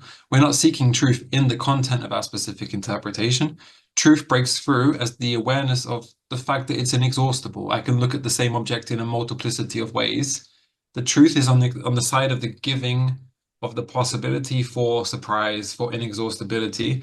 And that's why he's a part of my research, because he's actually approaching the grace of that experience. He's approaching the fact that there's a givenness to this, which is actually quite graceful. And when we allow the possibility for an infinite amount of, and that's the good infinite in Hegel's sense, when we kind of allow the infinite possibility to be what it comes to be, we no longer see the infinite as negativity. We see it as possibility or surprise at that point. No, brilliant. Exactly right. And I think, again, if indeterminacy by non-locality, which is indeterminable, that precisely is, in a way that would, if you use the, the spooky science of quantum, entanglement, in a way that means you never have to worry being alone. You're always in a relationship. Like indeterminacy is precisely the gift of always being connected. But you have to choose. You can choose to think that indeterminacy means that nothing has meaning, like that it's all meaningless in a sense because you can't think it. But actually, the inability to think it in a sense without observing it into an alive cat or a dead cat is precisely the necessary cost to always be in connection. So it's a good cost. You just have to trust in it. Believe in it. Let it be. If you could let it be, that would be good. Mr. Luber asked a tremendous question on, is there only one saturation and one way? Well, if we take Mr. Whitehead, there is no reason to think that there is an infinite creativity and possibility of, any different saturations that could emerge. I guess, I like I will say this, the Whitehead and maybe even then you could also say the Steiner, Barfield, if there is an evolution of the modes of consciousness where the very way we experience the world may shift, and there's reason to think that on what he calls the fossils of consciousness that are the shifting of literature through time, then maybe there are different modes of experience and different ways of saturation. So certainly for Whitehead, there is no reason to assume that there's only one kind of saturation or one kind of relata that can emerge from relation. But there then would be the anthropoic, however you say it, principle of the conditions for life to emerge in the universe being very, very difficult, very, very rare. And it seems like the universe has like really specific numbers in the first millisecond of existence necessary, or it all collapses into a black hole. That's why I like the Kaufman. So there could be a limiting function for the existence of life, but maybe not like biological conscious life, but maybe not rocks. Maybe there is a limited range for the monads of the human monads in the Leibniz or the Platt monads, but maybe just the space monad, to use Leibniz language, may have much more variety. So there's also an issue where the amount of possibilities of saturation may be relative to the monad you're asking about. Are you asking about just the type of being that is a rock, or the type of being that includes plants and rocks and humans and rocks? That then could have a limiting principle, but then you'd have to be God to know of every possible configuration of the laws of the universe or the ways that particles and so on and so forth. But Mr. Whitehead would say, even if there was, or, maybe many religions would say that, even if there was a limited range of the conditions necessary for the emergence of subjectivity, there would be no reason to assume that the mode of consciousness by which human beings experience reality necessarily has a limiting principle. It could be, we can get pretty nuts and talk Steiner and be like an evolution of the very way we experience qualia in reality may be possible, which would then generate different monads and different saturations and relationships and so on and so forth. But it's a tremendous question. But let me pass it on to Mr. Shinn. Mr. Shinn. Well, I feel like this conversation is moving straight into brain chip interface technology. I feel like it fits very well, as far as like how would you know when to let things be there versus resist. And I think it has something to do with this idea of consumption versus creation. And yeah, the monad stuff is like really interesting as far as there's something about, I forget the name. It's like Brahmacharya or something like this. It's like an Indian practice where rather like you just try and find like kind of like the sweet dew of the excretions of the pineal gland, rather than like I'm going to go outside of myself, more in like a pleasure seeking mode. And it's as if all these different saturation points, would it be possible in our pleasure seeking to get to a point where there's like no time in between? It reminds me a little bit of the conversation you were having with what did he call it, like Monarchy Light, with Alex Ebert, and you guys were talking about there being a lack of process between events, so that even the narrative structure as such is becoming so like event, so that there's no non-saturated, well, it wouldn't be non-saturated time, it'd be like less saturated time in between. And yeah, I just wonder how that might look given certain I don't know if it's technological inevitability, but certain, potentialities in, or virtualities in that space. Sure. No, I think it's a tremendous question. I think we have to, kind of like we talk about based with Luber and Alex's work. I mean, you're at this point where AI as a causer has presented you with a certain choice on the relationship of technology. Will it be in an illic sense, conventionality or manipulative, right? Like, will you use it in the Carl Smith to extend humanity or replace humanity? Or like, what are you using the technology for? Like, I mentioned Steiner because he's pretty fascinating. I do go back to Steiner quite a lot. And then Barfield, because they're like he just makes an example. What Barfield does is he looks at the history of words. And what he talks about in Prehistoric Man, let me just make one example. He says they didn't need two words for spirit and wind. They could use the same word because they were the same thing. That the within, like spirit is a within word, wind is an external word, right? Like it has an external, but it doesn't have a within, where spirit doesn't have an external, but it has a within, right? For Mr. Barfield in the past, it was the same thing. When you felt the wind going through the trees, you were feeling spirit. Like literally, that's how you experienced it. And it was not reductionist. Like it wasn't wind. No, this is the movement of spirit that can, by grace, come into a body and animate it, right? Now that all sounds really weird. And Mr. Barfield would say, yes, it is very weird. But that was a mode of consciousness and subjectivity that we cannot access anymore. And the main thing he wants to critique in the study of history is we assume that prehistoric man had basically the same qualitative experience of reality as we do. Like that they experience reality the same way. He questions that. He said, no, I think if you look at literature, there's reason to think that the qualitative experience of man was very, very different and has changed. And he looks at language and he talks about things like that. The reason I bring that up is because we're going to have to make the choice, basically, of do we use technology to simply extend this mode of consciousness we have in a more efficient way, or to look for new forms by which consciousness can formulate according to new modes of consciousness, right? Like to say, are you going to use technology to get really good at the music that already exists, or to actually get better at hearing notes of music you can't hear before? Like they talk all the time about how like the Chinese who speak the Chinese language can hear sounds that English speakers can't hear in different things, right? Like, so for example, could you use technology to gain the capacity to hear those tones? Or are you simply going to use technology to become a master at the tones you can already hear, right? So using Mr. Illick's, like if one uses technology simply to become more efficient in the form, the mode of consciousness that you are already in, that's going to ultimately replace humanity, because the reason why, because eventually the technology will be able to do that without us.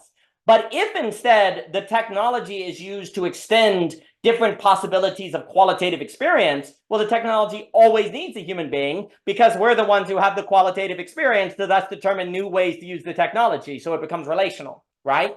So it's interesting because, you know, Mr. Barfield makes more examples on reasons to think that, like, you know, you could even talk about the mantis strip. I remember that comic from years ago that sees like the whole freaking color spectrum and humans see a very small amount. What would it mean to use technology to see more of the color spectrum versus use technology to just reify the color spectrum we already see, right? Those are some questions that open up. And then you could think about beauty, ethics, humanity, and et cetera, so forth in light of that, versus simply, well, versus an ethics that's simply reifying the pre-existing mode, right? What's good is what increases efficiency of the isness, versus if you think beauty, you would say what's good is what helps us participate in greater forms of the music or greater forms of the dance or different forms of this apprehension. But let me give it to Mr. Rivera and Mr. Luber. And then if anyone has final things to say, please, Mr. Rivera. Yeah, this is a good topic on because Badu actually gave a pretty inspiring lecture I saw on YouTube recently. Not recent, the YouTube video is not recent, but he was talking about finite desire and looking for the infinite desire. And it's interesting because he kind of defines capitalism as the perpetuation of finite desire. And finite desire is another way of saying everything has a price. Everything has a price. And because everything has a price, we're sort of stuck in this capitalistic system. So the provocation is to think the infinite, the things that don't have a price. So I guess it would be to say that technology, there might be, as far as we know, only two relations in the way Badu is putting it, meaning technology as the price, the one that has a price, or technology that has its relation without a price. And what would that mean? And what would that look like? That's hard to say, but at least it gets us looking in the right way in some sense. What does it mean to have a relationship to technology without a price? Now, it's funny because I recently saw a Substack article about someone talking about how, you know, we all charge each other our subscription fees on Substack and how everything has a price, you know? So, you know, it's interesting that technology has become, at least in my view, the epitome of everything has a price now. Subscriptions and everything and so on. Why does everything need a subscription? Why does now we use our subjectivities as a subscription? You know, sharing my vlog, sharing the way I look and live in my life, that's a subscription. Yeah, it's interesting. It's interesting. No, I mean, that's interesting because I guess just kind of off the, you know, it makes me think of is it the choice between quality and quantification. Like there's a certain price, therefore it's quantity. I can quantify it, where quality means my relation is more indeterminate. It's more of something I have to judge. I have to determine what my relationship is because I have to determine the quality of the relationship, where the price does my relating for me, per se. It gives me the quality, right? So there's a certain indeterminacy when you move from quantification, which is precisely pregnant with possibility in life and different things, or it can overwhelm one with anxiety, right? And this is what's kind of interesting because if indeterminacy, like we were saying before, and I'll give it to Mr. Luber, is in fact an opportunity for participation to let something be, if you're going to relate to things in a non-price way, then you need to be ready to let be the indeterminacy, when most of the time, since, well, here's the problem, if you're trained by prices, your mindset is capturing or quantification, so it's very hard to let be the indeterminacy because it goes against all your training, all of your subconscious associations, right? Therefore, you try to relate to technology qualitatively versus quantitatively. You have no idea what you're doing. You go back to quantitative thinking you have experience to show this is the only way, and capital and Nick Land becomes stronger and stronger, right? So there's a difficulty in that, and Javier has a comment that I'll try to pull up. Badu's the name in the same way, infinite requires a decision per Badu. Well, I think that for me kind of gets into absolute choice stuff. if I'm understanding that correctly. And I think also indeterminacy, the weird thing about indeterminacy is that's a word that I don't know if in the presence of the indeterminacy you would speak to it as an indeterminacy, because it would be very, in a sense, determinate. The experience would be very determinate if you were in the presence of it, right? It would have this kind of excess, this kind of phenomenal sort of eruption to it. Indeterminacy is an invitation to seek, in a way. That's kind of the weird thing, like we're describing. I think most of the time when you hear, oh, that's indeterminate, you say, oh, that's determinate, therefore you say, oh, well, what's the point? I'll back off. But in a way, what this is suggesting is if it's indeterminate, oh, you need to go to it then. That means you need to go to it to actually experience it. But that requires a certain choice. So it's kind of interesting because the brain hears indeterminate as don't bother or nothing there, when actually in this context, the indeterminate is precisely that which you need to go to and then be in relation with. And then that relation, well, there you go, the relation saturates and there's a new relata, there's a new mode of consciousness that can come from that and different things. And so there's a way in which naming the void, it is interesting. How do you not name the void? This almost is actually, this is kind of the Korobowski problem in some respects. I'll give it to Luber here. Like calling it the void, you can't call it anything but it's in his presence, which then almost is theological traditions of, do you say the name of God in God's presence? Are names of God only things you say outside of God's presence? Because when you're in his presence, you shouldn't be talking. You should just be relating and kind of overwhelmed. I'm just kind of being playful there. But it is interesting to think about names of God as things you say, like not in God's presence, but to designate a space you need to enter, to have the fullness of God overcome you. So there's something interesting about that I'd have to think on and marry on and do. But let me give it to Mr. Luber. Mr. Luber, it's good to see you, sir. I hope you're doing well. I am doing well. I'm a little disappointed that I couldn't hear the entire net conversation. My thoughts are really, I love you too.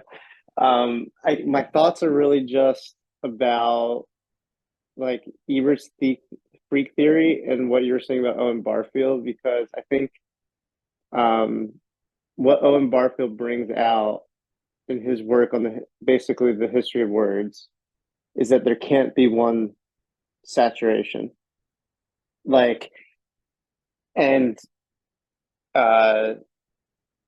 I wish Ebert was here because I want to understand basically if there is one saturation, then what's going to happen is basically this like Heideggerian notion where we myopically let words arise. And what I mean by that is we make distinctions and we make distinctions of distinctions. And then basically the only way for us to understand words are basically how we make distinctions. And that to me is based off of like to use Ebert's language, a certain saturation occurring. And then the distinction is like understood at that saturation point. That to me means that we won't be able to have different ways of understanding ourselves beyond that saturation, beyond how the distinction moves into a saturation point. And that's like, to me, like anti-storytelling in a certain sense. So like, we should be able to like have like a lot, because we are just not like cavemen or the initial, human beings that experience words in its like true essence and not needing to make distinctions per se. There's like, we're embedded now with like a logical mind, a rational mind, and we just need to have our rational mind in a framing that is conducive with its origin. So like that to me means that we have to think of ways in which things can't be saturated in one way, and our thinking needs to not be rigid in that way. I'm not saying Ebert's theory is doing that. It's probably not at all, but like it's like a fear where it's like, okay, we're just basically one mode. It's like we have to process things in a one mode way. And in that sense, we're going to be trapped in a certain mode and forget about how we got there. Because the only way we look back is in that one mode, which we'll miss out on. Like it's like right now we have to say, oh, like when they said, spirit, like using your example with Owen Barfield, like they didn't have like this distinction between external, internal, essentially. That's like an assumption on our part because we're in the situation where there is an external and internal, and we have to rationalize why there wasn't back then. But yet, at the same time, we have to say why back then they were correct at the same time. So because we have to do that, there's going to be an assumption that's made. And that's because we're operating under a logic that is like rigid. And like, I'm not like saying I operate outside of this. I'm saying like everybody in a certain sense is trapped in this way. And like the smartest people, ironically, might be the most trapped. Because they like really understand how they're like trapped in a certain sense. Not saying anybody's trapped, but I'm just making the point. And then one more thing, like that's why I like thinking about a unity, the one, in a dynamic way where how it pertains to a particular domain is specific to that domain, and that how it relates to a different domain is just different. It's just how it operates in that domain is just different, but the principle is the same in terms of that unity is still there. So like, how do we think through life with a unity that is unique in every domain, but yet is present in every domain? And that to me can't be in phenomenological terms, because phenomenological terms only address a particular reveal in a particular domain. And it's not looking at it from this bird's eye view, which I think Heidegger was trying to get with his Dasein analytic. That's why he doesn't call himself a phenomenologist. I'm probably saying that word wrong, but whatever. He's not a phenomenologist because he's looking at it from how does the unity reveal itself, but not necessarily in a particular domain, but how it would reveal itself in all possible domains. And this is where, to me, like when Javier's talking about Badiou, like privately, it's like he's talking about set theory a lot, but like each set has its own unique operation, but that unique operation will always be within a set. So how do you think through a set, essentially, is the question that we have to think through. But yeah, thank you for letting me share at the end, Daniel. No, magnificent. That is absolutely what Leibniz means by monad. And the unity that all monads share is being a situation, but the representation that each monad generates is unique. And the way we can think about it, as you know, with Mr. Barfield, that you have the rainbow example, right? And he calls this a collective representation. Each monad creates different conditions or different situations that generate different phenomena, like a rainbow that is unique to that monad, that the only way to experience the rainbow of the monad is to be in the monad in the situation. But the unity of all the monads is that they are situational, that they are a coordination of the many into the one, where the words one are not, the word one is not separate. The word one is not meaningful, distinct from the word many. That's the key. Like one is only distinct as a term as many, and that paradox, which is necessarily situational, is the unified structure of every situation, every monad that generates a unique conditionality, that generates a unique rainbow. You know, for the plant, it's the plant binding. For the animal, it is the space binding. For the human, it is the time binding, to use Korbosky. And so there's a unit, please, Mr. Luber. Well, like that's like with monad, like that's why, like, my work with theme, it's like my work with theme, what I've written is just about storytelling. But like what it's pointing to is that there is like this active unity element in everything. And that in today's age, to me, like should just be called theme. Like, it's not even like, that's just what it is. Like, everything has its own theme. Like, everyone kind of knows that already. So it's like not like news in my mind. No, a way to put it, if we use that language, is that every monad has its own rainbow. Rainbow equals theme. Every monad generates its own rainbow that if you are in the monad, you can all experience it. Anyone can walk outside into the same conditions and experience the rainbow. It's not a hallucination, but you must be in the conditions. You must be in the setting. Another way to put it is you have to have the sensory apparatus to see, to hear. So there are certain sensory apparatus required for the monad of the rainbow, right? That's why maybe like other animals or people without a brain couldn't. Maybe a rainbow is only possible in the history of the universe with the conditions of the human being, rain, light, planet Earth. Like, it's very rare in the history of the universe that the conditions arise where the rainbow is possible. But once it is possible, the unique conditions, here's the key, the unique conditions in which a representation is possible that is not possible anywhere else would mark the territory of a monad. That would be, in monad, you can associate with mode of consciousness, representation. This is what Austin Farrow is talking about in Finite and the Infinite. And basically he wants to suggest that there is no reason to suppose that there is only one kind of monad. There could be infinite monads. Now, this is what is possible, though, Mr. Luber, because you're talking about the one way being problematic. It is possible that if you're talking the emergent domain of physics, that there generally is one way to reach a saturation point.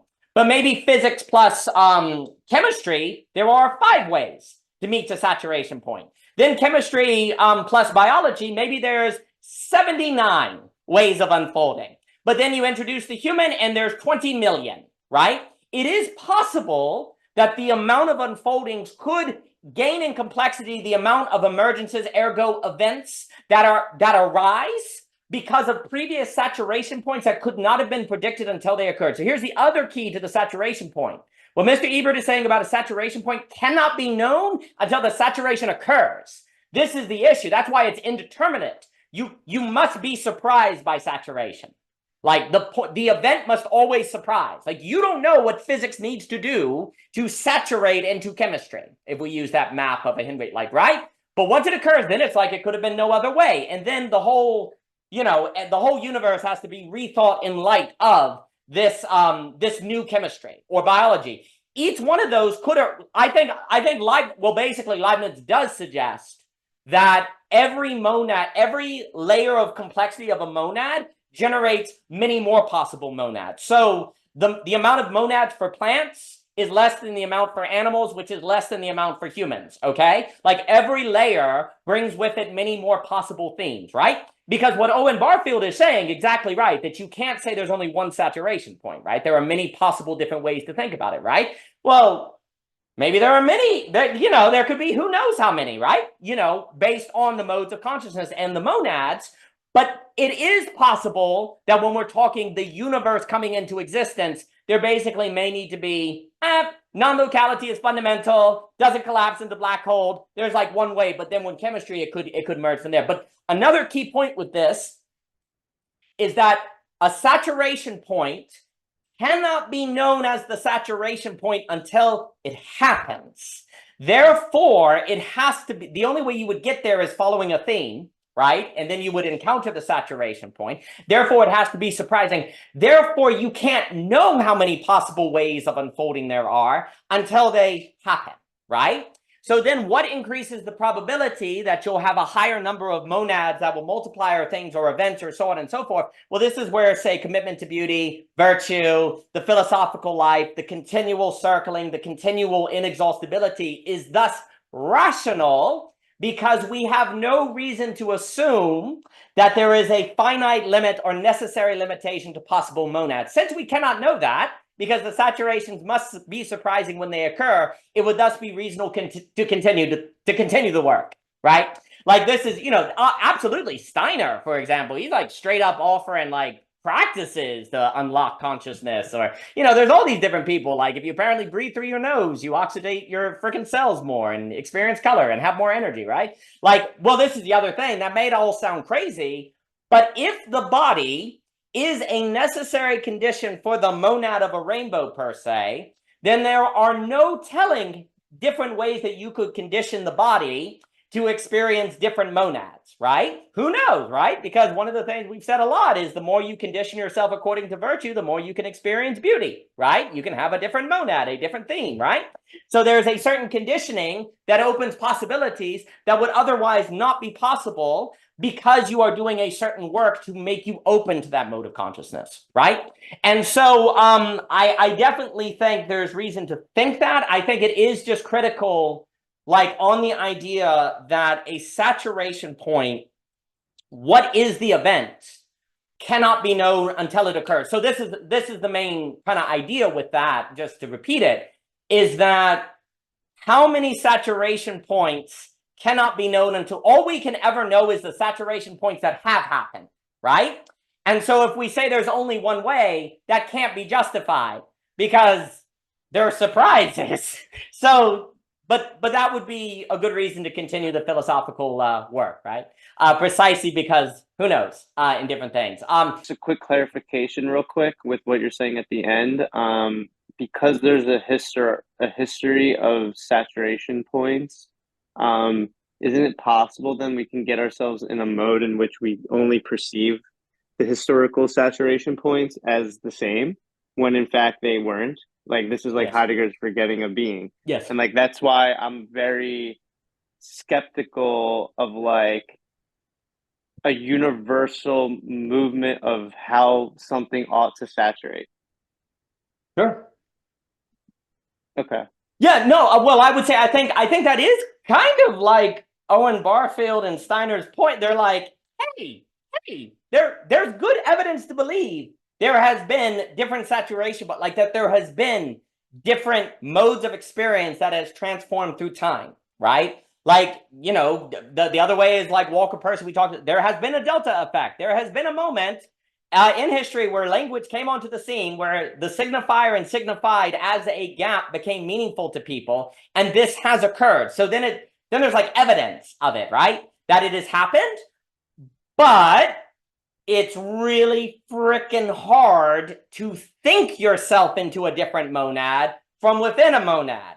That is the necessary problem, right? Like if you're configured to represent and experience reality X way, and you're trying to imagine Y way, that's like that's kind of the Thomas Nagel, can you be like a bat? Can you enter? What's it like to be like a bat, right? You're stuck in your likeness. You're stuck in your experience kind of thing, right?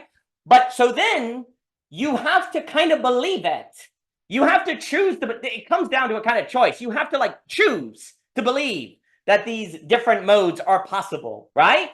But there's a kind of faith act then, right? Where you just continue to put yourself in the place that you determine has the highest probability of surprising you with saturations. And then I'll give it to Mr. Jockin, surprising you with saturations you couldn't have known. And this is where all the philosophers are like, yes, we know it seems like philosophy is silly. We know it seems like you're not doing anything. But we're telling you, you need to stay in the orbiting, in the activity, in the seeking, because if you don't, you remove yourself from the place of the possibility of new saturation points, if you will. You remove yourself from that possibility, but then of course someone can say, well, you don't know that there's going to be a new saturation point from philosophy. You don't know that. And you're like, you're right, we don't. But you have to absolutely choose it, which of course is tricky, and it could happen in science and theology too. But at point, Mr. Jockin. Well, yeah, I mean, to build on that point, the whole point is that we can give the same phenomenon by different accounts, and it's part of the project, right? The part of the project of creativity is to transpose different accounts. So, for example, this whole project of Baudu of importing set theory into philosophical ontology, it's an example. There are consequences. There are insights that are getting generated. Even if I think as a group generally going, nah, dog, you're wrong. Like, nothing is obvious. I'm just saying, Javier knows my position on a lot about those issues. Anyways, it is interesting. It generates basically generates failure. That's two parts. There's two sides. One part, it generates new insights that actually usually by their presuppositions built in, because set theory has certain prepositions built in it that by in Baudu bringing it in, conflicts now with other philosophical presuppositions. That was the whole fun talking with Javier. It's like it was the project of drawing out what are the contentional propositions by taking in certain accounts versus others. There's that side. The other side is what we just showed here with Eber, and me talking about using mutual information theory to demonstrate a property of tautologies, of categorical propositional syllogisms, for example, that drew out, oh, wait, now we have an interesting problem or question mark about the failure of when you have propositions that have no information. How is that possible? That's also true. How is that, like, what is the consequences that come from that? That's actually this point of iterative, of kind of the kind of property of failure as a moment of opportunity to show a breakage, basically. The idea of not being self-captured by your accounts, right? Because that's basically the biggest problem, is that we generally get captured into our accounts, and we think that's we've defined the limit, we've defined our edges, and nothing new can come out of it. It's one of the advantages of failure, catastrophe, and disaster, is that it actually always reveals we didn't really have a full capture of the phenomenon now, did we? That every attempt to try to capture, to pin it down with the chain of causation, to quote from Meno on that point, the failure and disaster always seems to point out that we don't have a full capture of it. My favorite is like Titanic, unsinkable, whoops, sunk. Hindenburg, great project technology, it then explodes. Anyways, I just wanted to draw up this phenomenon. One last note just to draw up, because everyone is talking here. I remember a line from metaphysics. I had to go dig for it. It took me a while, so I was quiet for a while. It's from Metaphysics book 12. It talks about the nature of the thing that's independent, but also the arrangement of the parts that cohese it together. They're both connected together, and how an archive principle works that way. The analogy is usually, say, an army. An army operates by the arrangement of the parts oriented towards a good, but also by its principle, the general, right, who kind of guides who is the origin of it. And he points out it has to be both. Though you need both. You cannot have one or the other. It must be both. And it's a kind of definite connection. And there's a really interesting line, because then another analogy about the household, for example, where he says, here's a really interesting line: the nature of the house, the nature of each class is the principle. So he says, where a free persons in the household have the least liberty to act at random versus the slave and the animals who act at random. So this idea of kind of like, right, that tension of virtue, right? It kind of has, like, you have both the maximal freedom, but the least liberty, in a weird way, to kind of use that language to kind of play off that. Meaning, because you self-comport yourself, you have all this possibility, but you're comporting to a certain arrangement on purpose, because it's for basically an orientation towards activity. Because there's more based on kind of a metaphysics of virtue, which is the more in virtue you are, the more capacities you have. Person doing excellent actions can do the action both well and not well, right? That's kind of the point. Versus someone who's not doing the action well cannot do it. There's like a blockage, there's a limit of a range of possibilities, kind of playing off that point. It is quite interesting, because a big question in Aristotle is the question of what is the nature of the archive, the principle. Is it an element? Is it ousia? Is it phusis? Which one is it? It's a big question mark. So this just draws out this kind of, and especially because Aristotle in metaphysics, it's the attachment of the unity with goodness, right? That's the proposition presented there. The kalon is not presented there. So again, it's part of my pet project of interest, where actually I talk about it in my pro seminar group, in the beauty on Plato and virtue, where I say, you know what's funny? When you actually investigate all this, we think, here's a good example of we see the line of limit of accounts, and realizing we took that for granted. All these projects have oriented around the good, and the presupposition built into it that the good is equivalent to the beautiful, right? All these projects in politics, ethics, all that, they always and even in metaphysics, even in Aristotle here, he's going into it. It's the good. It's always oriented around that. So isn't it funny that we thought we took for granted that everything's been said about the Greeks, everything's been said. But actually, through this investigation of the beautiful, as I told my students in my pro seminar, I was on, the project's not done. It just started, which is hilarious because it's been 2,000 years. And we actually have whole areas of thought in their models. Like, we don't even have to impose new models. We don't even, because, for example, Christian ontology is different from Greek. There are similarities. It's generated from it. There are some differences. The nature of evil is obviously one part of it. But with that said, you can even go into just working with Greek thought and see they didn't even exhaust the limit of what their project was about. And I find that very fascinating, just to close on that part. So just to close the kind of summary points, the power of the account is that there's many loci. There's many loci. And every phenomenon can be, you can address the same phenomenon with many logi. And part of the fun of the play of creativity is to switch which account you're using to discuss phenomenon, and you get very different results. And especially what you're trying to do is trying to draw out failure. We're trying to get to these saturation failure points. We see a limit, a barrier line, and then we can start asking questions. What happens next? What's the next thing that happens after that? It's part of the fun of it. I yield. It makes me think of what you were just saying. You know, there was kind of this notion that philosophy was over and dead, like oh, we don't need philosophy, we have science, like in the 2000s with Neil deGrasse and all these different people. It's kind of like that 0-100 point. You hit the limit, that's actually the saturation to explode the new kind of transition into the realization of the new life, right? Like it creates a new monad, if you will. So it's kind of funny. What you were saying about the multiple accounts makes me think, first off, Steiner associate freedom not with choices in the supermarket, Cheerios or Fruit Loops, but actually the capacity to choose accounts, if you will, modes of consciousness. And freedom is found in the ability of knowing there are many accounts, choosing one, and then conditioning yourself to be worthy of it. Choosing, conditioning. So it's a beautiful, obviously a beauty virtue relation there. And so freedom is found in, if you don't believe in many accounts, for Steiner, you can't be free. Freedom is merely, well, you're determined because you're stuck in an account. And what he kind of says, I believe, in Philosophy of Freedom is, in the same way that we don't consider a child free who's forced to eat candy bars all the time, or somebody that loses their temper, right? You don't think someone who loses their temper is very free. There's a way in which if we're stuck in an account, we're kind of stuck in a temper, if you will, or we're stuck in a certain age of a child who doesn't really have freedom, because there's something about freedom and maturity that go together. So without multiple accounts, you can't really have freedom.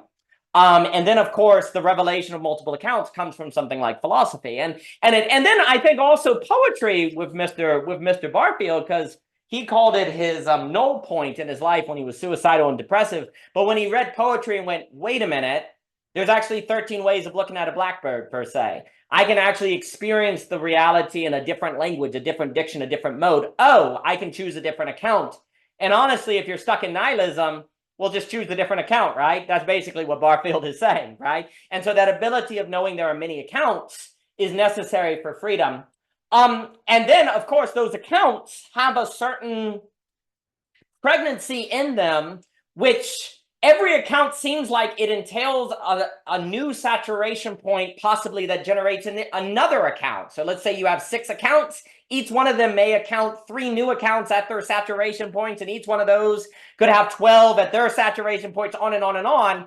And that would be something like perhaps a Whitehead emphasizing the creativity as being the ever creativity of being. And that's possible as well, that every account could entail saturation points, but you have to, this would be the commitment, the absolute choice would be in the slide, and then I'll give it to Mr. Wynn. You freely choose your account, you freely commit to that account, you freely then say, I am going to work my best to rise to the occasion of this account and to live to it in the fullness, and maybe there will be a saturation point that generates a new monad, a new possibility of being. But even if not, I will still commit to it. I will still see the story, and that's the risk. That's the absolute choice, but that's where freedom is found. But let me give it to Mr. Wynn. Mr. Wynn. No, I just wanted to say that goes back to the Paris-on distinction between like finite, and now you can say like each account is finite. Like it's relative to the person in some particular sense. It's interpretive through history. And if you recognize this, you don't end up in nihilism, because you can affirm the kind of experience that you have. And that is the anxiety of that moment when you say, oh, my account is finite. But then if you, and I think this is the point with Javier's question about anxiety, this goes to that event where you can say, well, potentially there is a kind of inexhaustibility to it, which is the freedom of it to then it lets me choose. Like it lets me participate because I have a choice and I have freedom here. I'm not dictated by one account, like you said. Instead, you can see how there are many ways to talk about the blackbird. And I think that is itself is a sense of freedom, because it opens up inexhaustibility, and it also opens up the grace of that freedom to say, well, actually, I have, because life gives me the possibility to have different accounts. That says something about life, and that in itself is very graceful. And I think this gracefulness and inexhaustibility are words that can come into that experience of the clearing away or the saturation point, which seems to be negative. And I think in that sense, like anxiety is always inevitable, but then in the experience of the undoing, you can actually, I think there is that phenomenological event where you can experience a kind of peace, and that is the risk of anxiety in that sense, you know. Oh, beautiful. There is no reason to assume that there is not infinite finite accounts. There could be an infinite number of finite accounts. And also, in a way, the infinite would not have a texture or a topology without the finite, because it wouldn't have many accounts. Like, if you're going to have infinite accounts, you kind of need a finitude to trace out the monad, the territory of that account, right? But then, of course, limits, and that's it. Well, this is why this would go with Ebert, because then the limits contained in infinity are actually just the saturation points of relations into a relata, right? And so the finite in the infinite are simply topologies of relata that then generate new relations in those relatas, saturation, saturation, saturation. And Mr. Rivera, good to see you. And so, yeah, I mean, so there could be, like, the finitude is precisely the necessary condition of the infinite to have infinite accounts, because, like, that is finitude. What makes it possible for the finite to have infinite accounts within it? And how boring would the infinity be if it was stuck to a single account, right? Like, if there was only one, it's an infinite way to look at a blackbird, but it's only one way to look at a blackbird. You got one infinity to look at a blackbird. In a way, you know, what Leibniz was saying when he talked about the best of all possible worlds with the monad that then Voltaire made fun of, but Leibniz was saying something, in my opinion, more complicated. He was saying that it would be, if infinity was only infinite quantitatively, not also qualitatively, it would be a lesser world. And in order for it to be both, it requires the finite, right? And so it has to, in order to have a qualitative infinity within which there is infinity, but there's infinite accounts, you have to have the finite. And here's the issue. The moment you have the finite, you have things bumping up against one another. It's possible for a ball to fall and hit you. Like, there are difference. There has to be difference. But if there is difference, this is where he gives ray to his theory of evil. Where does evil come from? It has to follow from the finite, because things can bump up against one another, right? Like, you can have disorder occur where there is relation, right? So evil is a necessary possibility of where there's an infinite infinity that consists of the finite, because there has to be a network. And if there's a network, things can bump up against one another, right? And so that's where his theocracy comes from. That has to be expanded on. Austin Farrer is particularly good at that.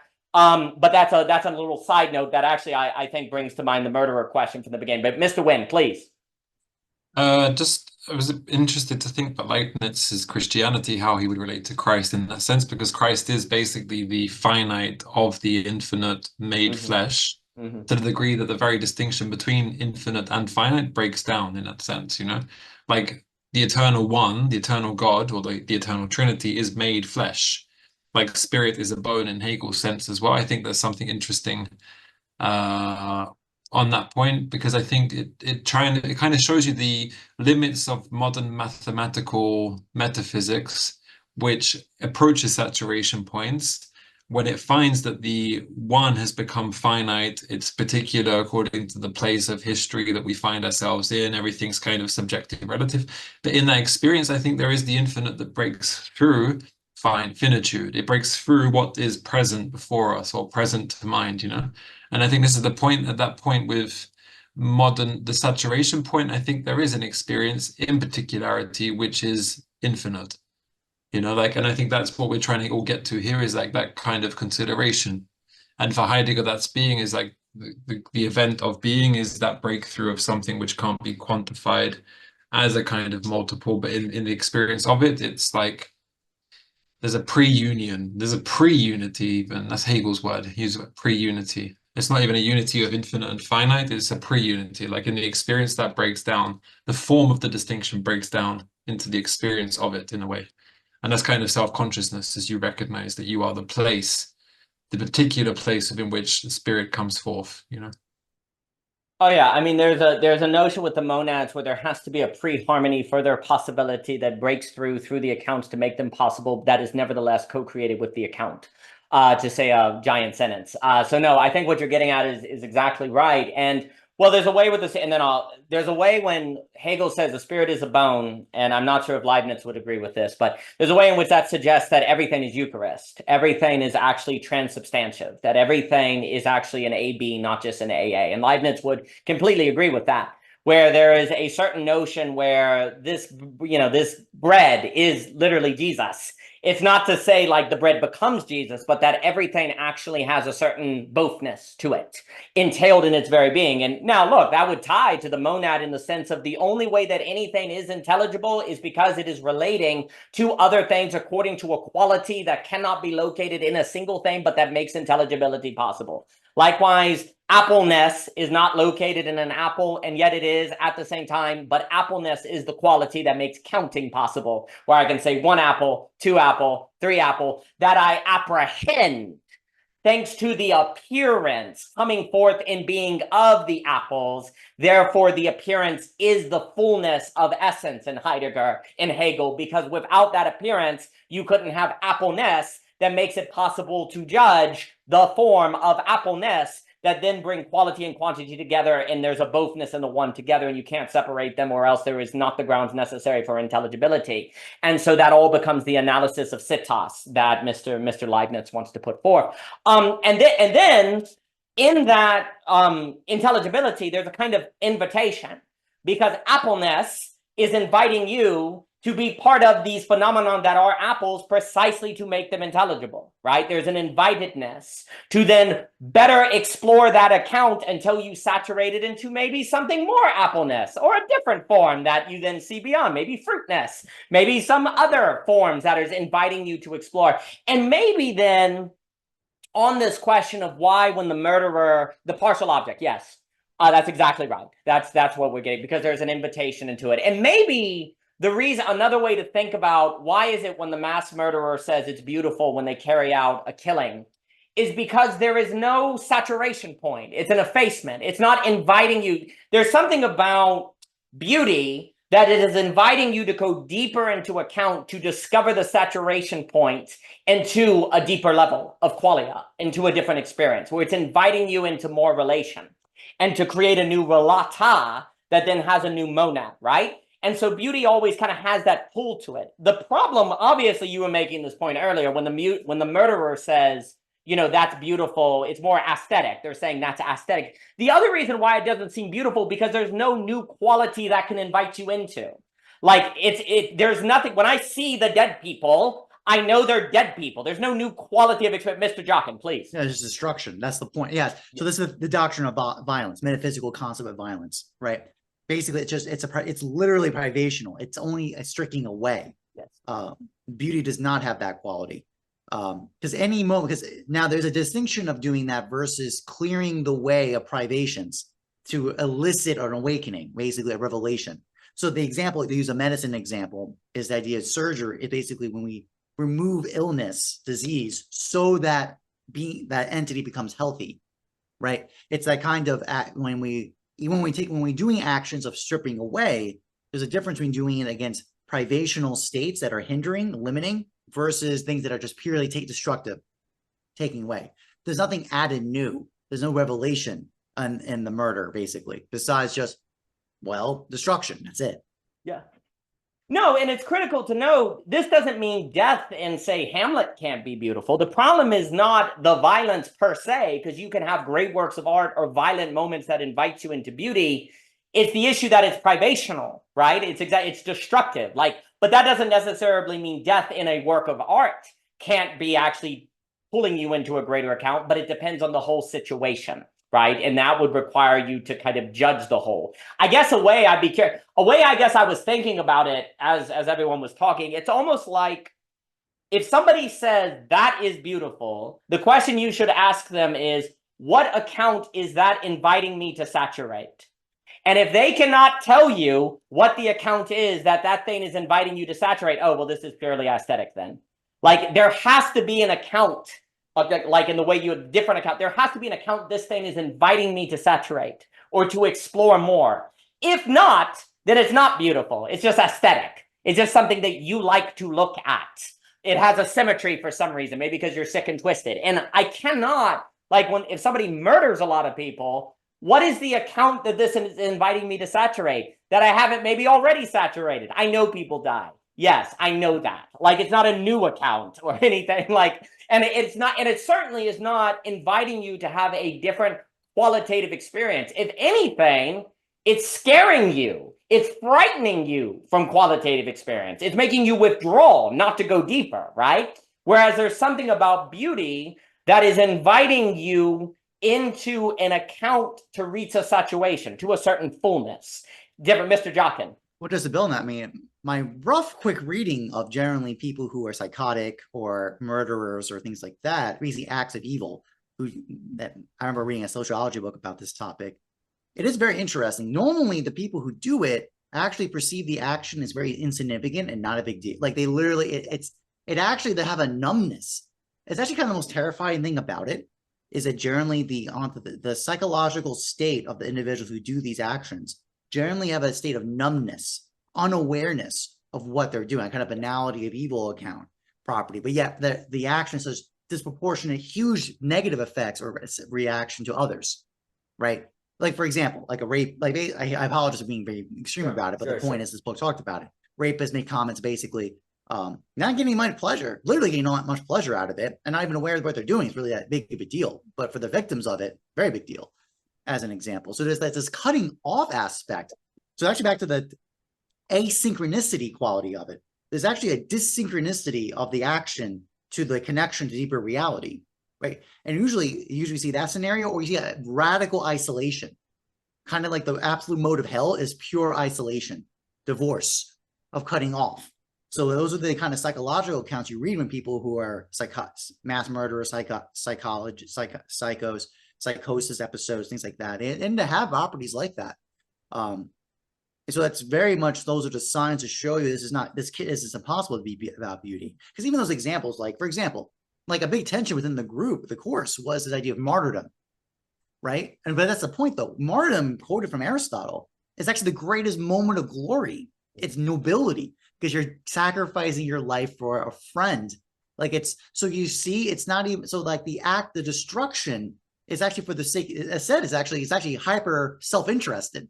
It's ironic, because but it's not, it's self-interested because it's a gathering of the greatest good. It's actually the seizing of the greatest good, the basic glory of saving a friend, for example.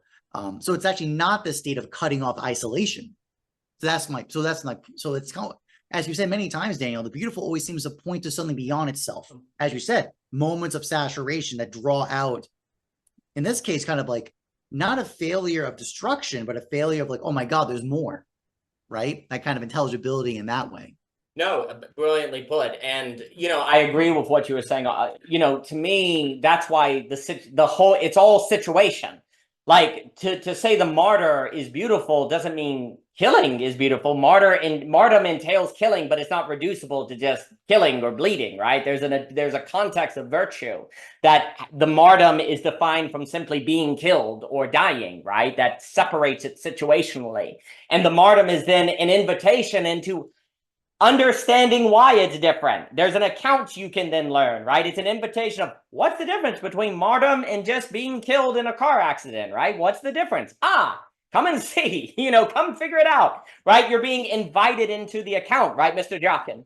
Like, here's a good example, but Plato's choice to stay, to be executed, right? That was looked very foolish. Credos, I mean, I have interest in reading back Credo because of this point. There's an account. There's actually a very fun personification of the law, who's accosting Socrates in Credo, hypothetically, to point out why it's right to stay for this and to honor this.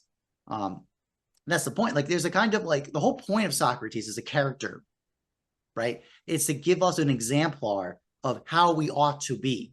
And especially the kind of more dramatic dialogues, right? The combination of Euthyphro with the Apology and Credo and Phaedo, gives you a narrative account of what is to be the man of Socrates, and also little interspersings of other ones, like, for example, Symposium, for example, where we see the character of Socrates demonstrated, or Lysis, or Lacus, for example. We see the kind of portrayal of the man, and who this is someone I want to be, right? That's kind of an interesting point, right? It's also another counter argument against the mass murderer, who wants to be a mass murderer? There's no aspirational nature to it. It's not like we get this account and we say, this is inspirational to, I want to be like this man. There's no desire to participate in this person. Yeah, I would say it pretty strongly on that. I feel pretty comfortable about that claim. No, I think a lot of times the copycat wants to be seen. It's not it's just the murder is a means to be a celebrity or something, right? Like there's that graphic novel, Sabrina, that's actually very good on that idea, right? It's not mass murder becomes a way for celebrityism, right? Or a way of a certain thrill. It's not you're looking for a thrill, not the good in the end of the act itself, right? There's not a beholden. So like a perverted honor. That's very good. And no, I appreciate everything you're saying. I mean, because the thing is too, I agree also that in the murder example, there's a numbness. It's a banality of evil, where in beauty, it's a fullness of experience, right? There's a kind of fullness. I agree with that. Also, I think very often when mass murderers or psychopaths talk about beauty, or very rarely does a psychopath make like a work of art or something out of a body, maybe some like crazy movie would do that. Really, it tends to be when they say beautiful, they mean sexual. There's a sexualness that they're getting off on, right? But that's, you're reducing the beautiful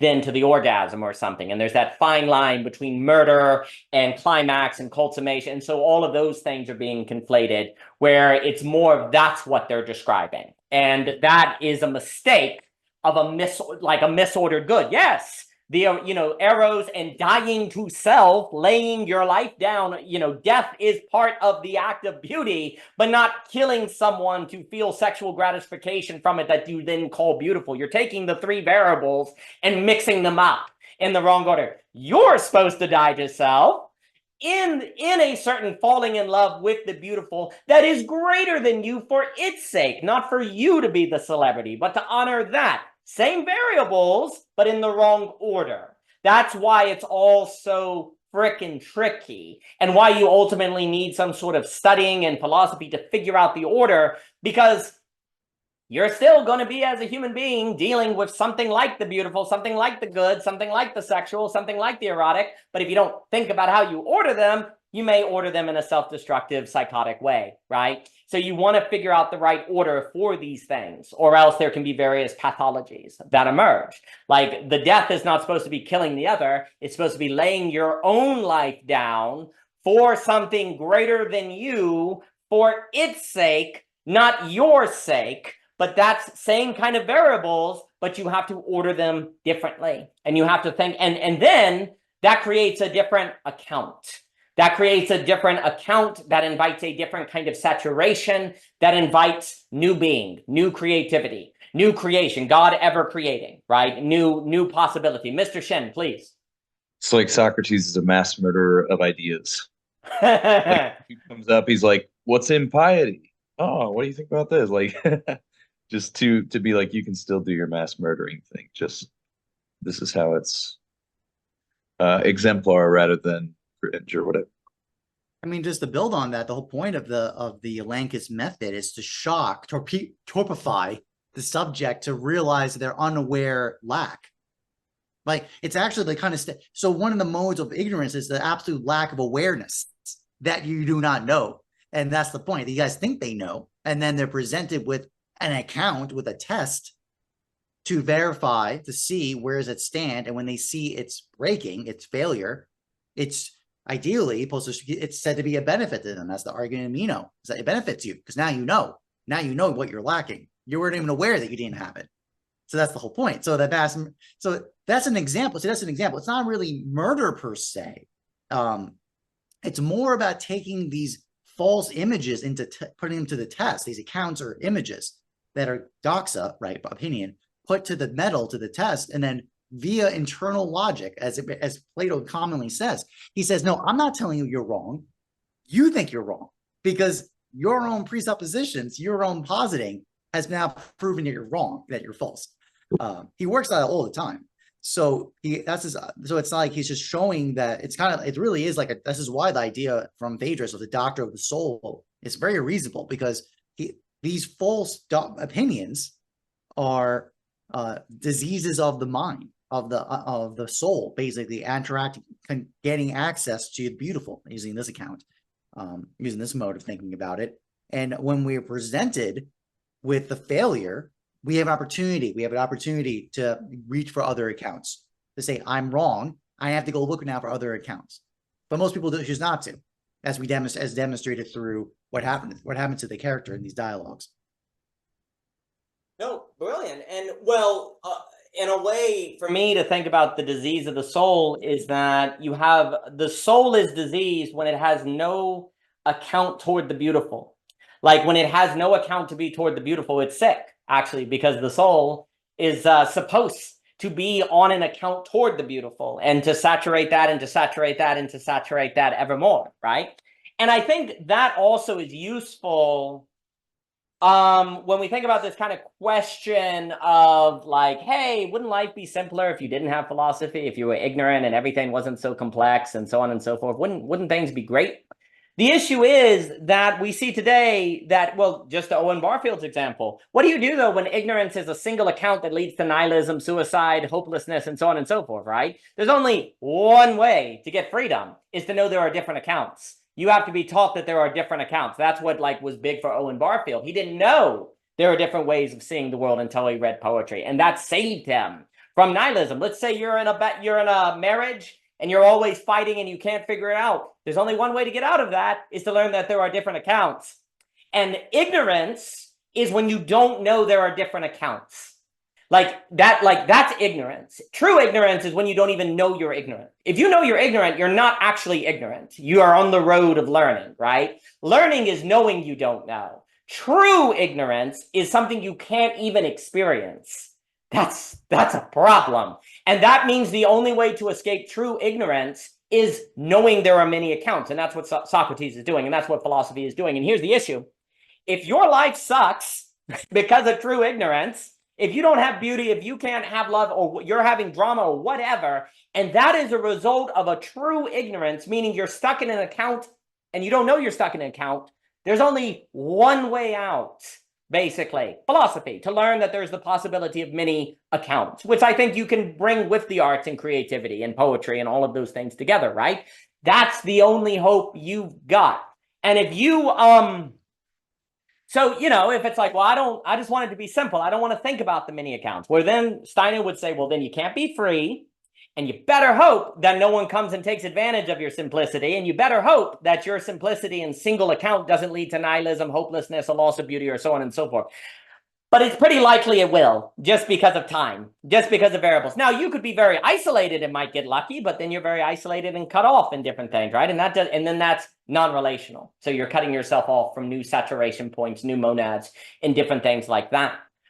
So I think, again, the revelation of many accounts, which philosophy brings, is precisely a movement from true ignorance to freedom that necessarily must be felt as anxiety, because what account do I pick? But when you come to terms with that anxiety, because you then experience that to motivate you into the virtuous, then that multiple accounts means you're free. Because you're never going to be stuck in a single account, a single track by which to experience a thing. And that means you can always move out of nihilism. You can always move to attract a different account that brings beauty, that leads to a new saturation point. And that is what beauty is inviting you into, a life of seeing that multiplicity of counts so that you can explore different ways to unfold virtuously to different saturations, to new creativity, on and on and on and on. But gentlemen, I've enjoyed it immensely. Mr. Jockin, good to see you. Mr. Shinn, always a pleasure. Thank you. All the best. I've enjoyed it. Thank you all.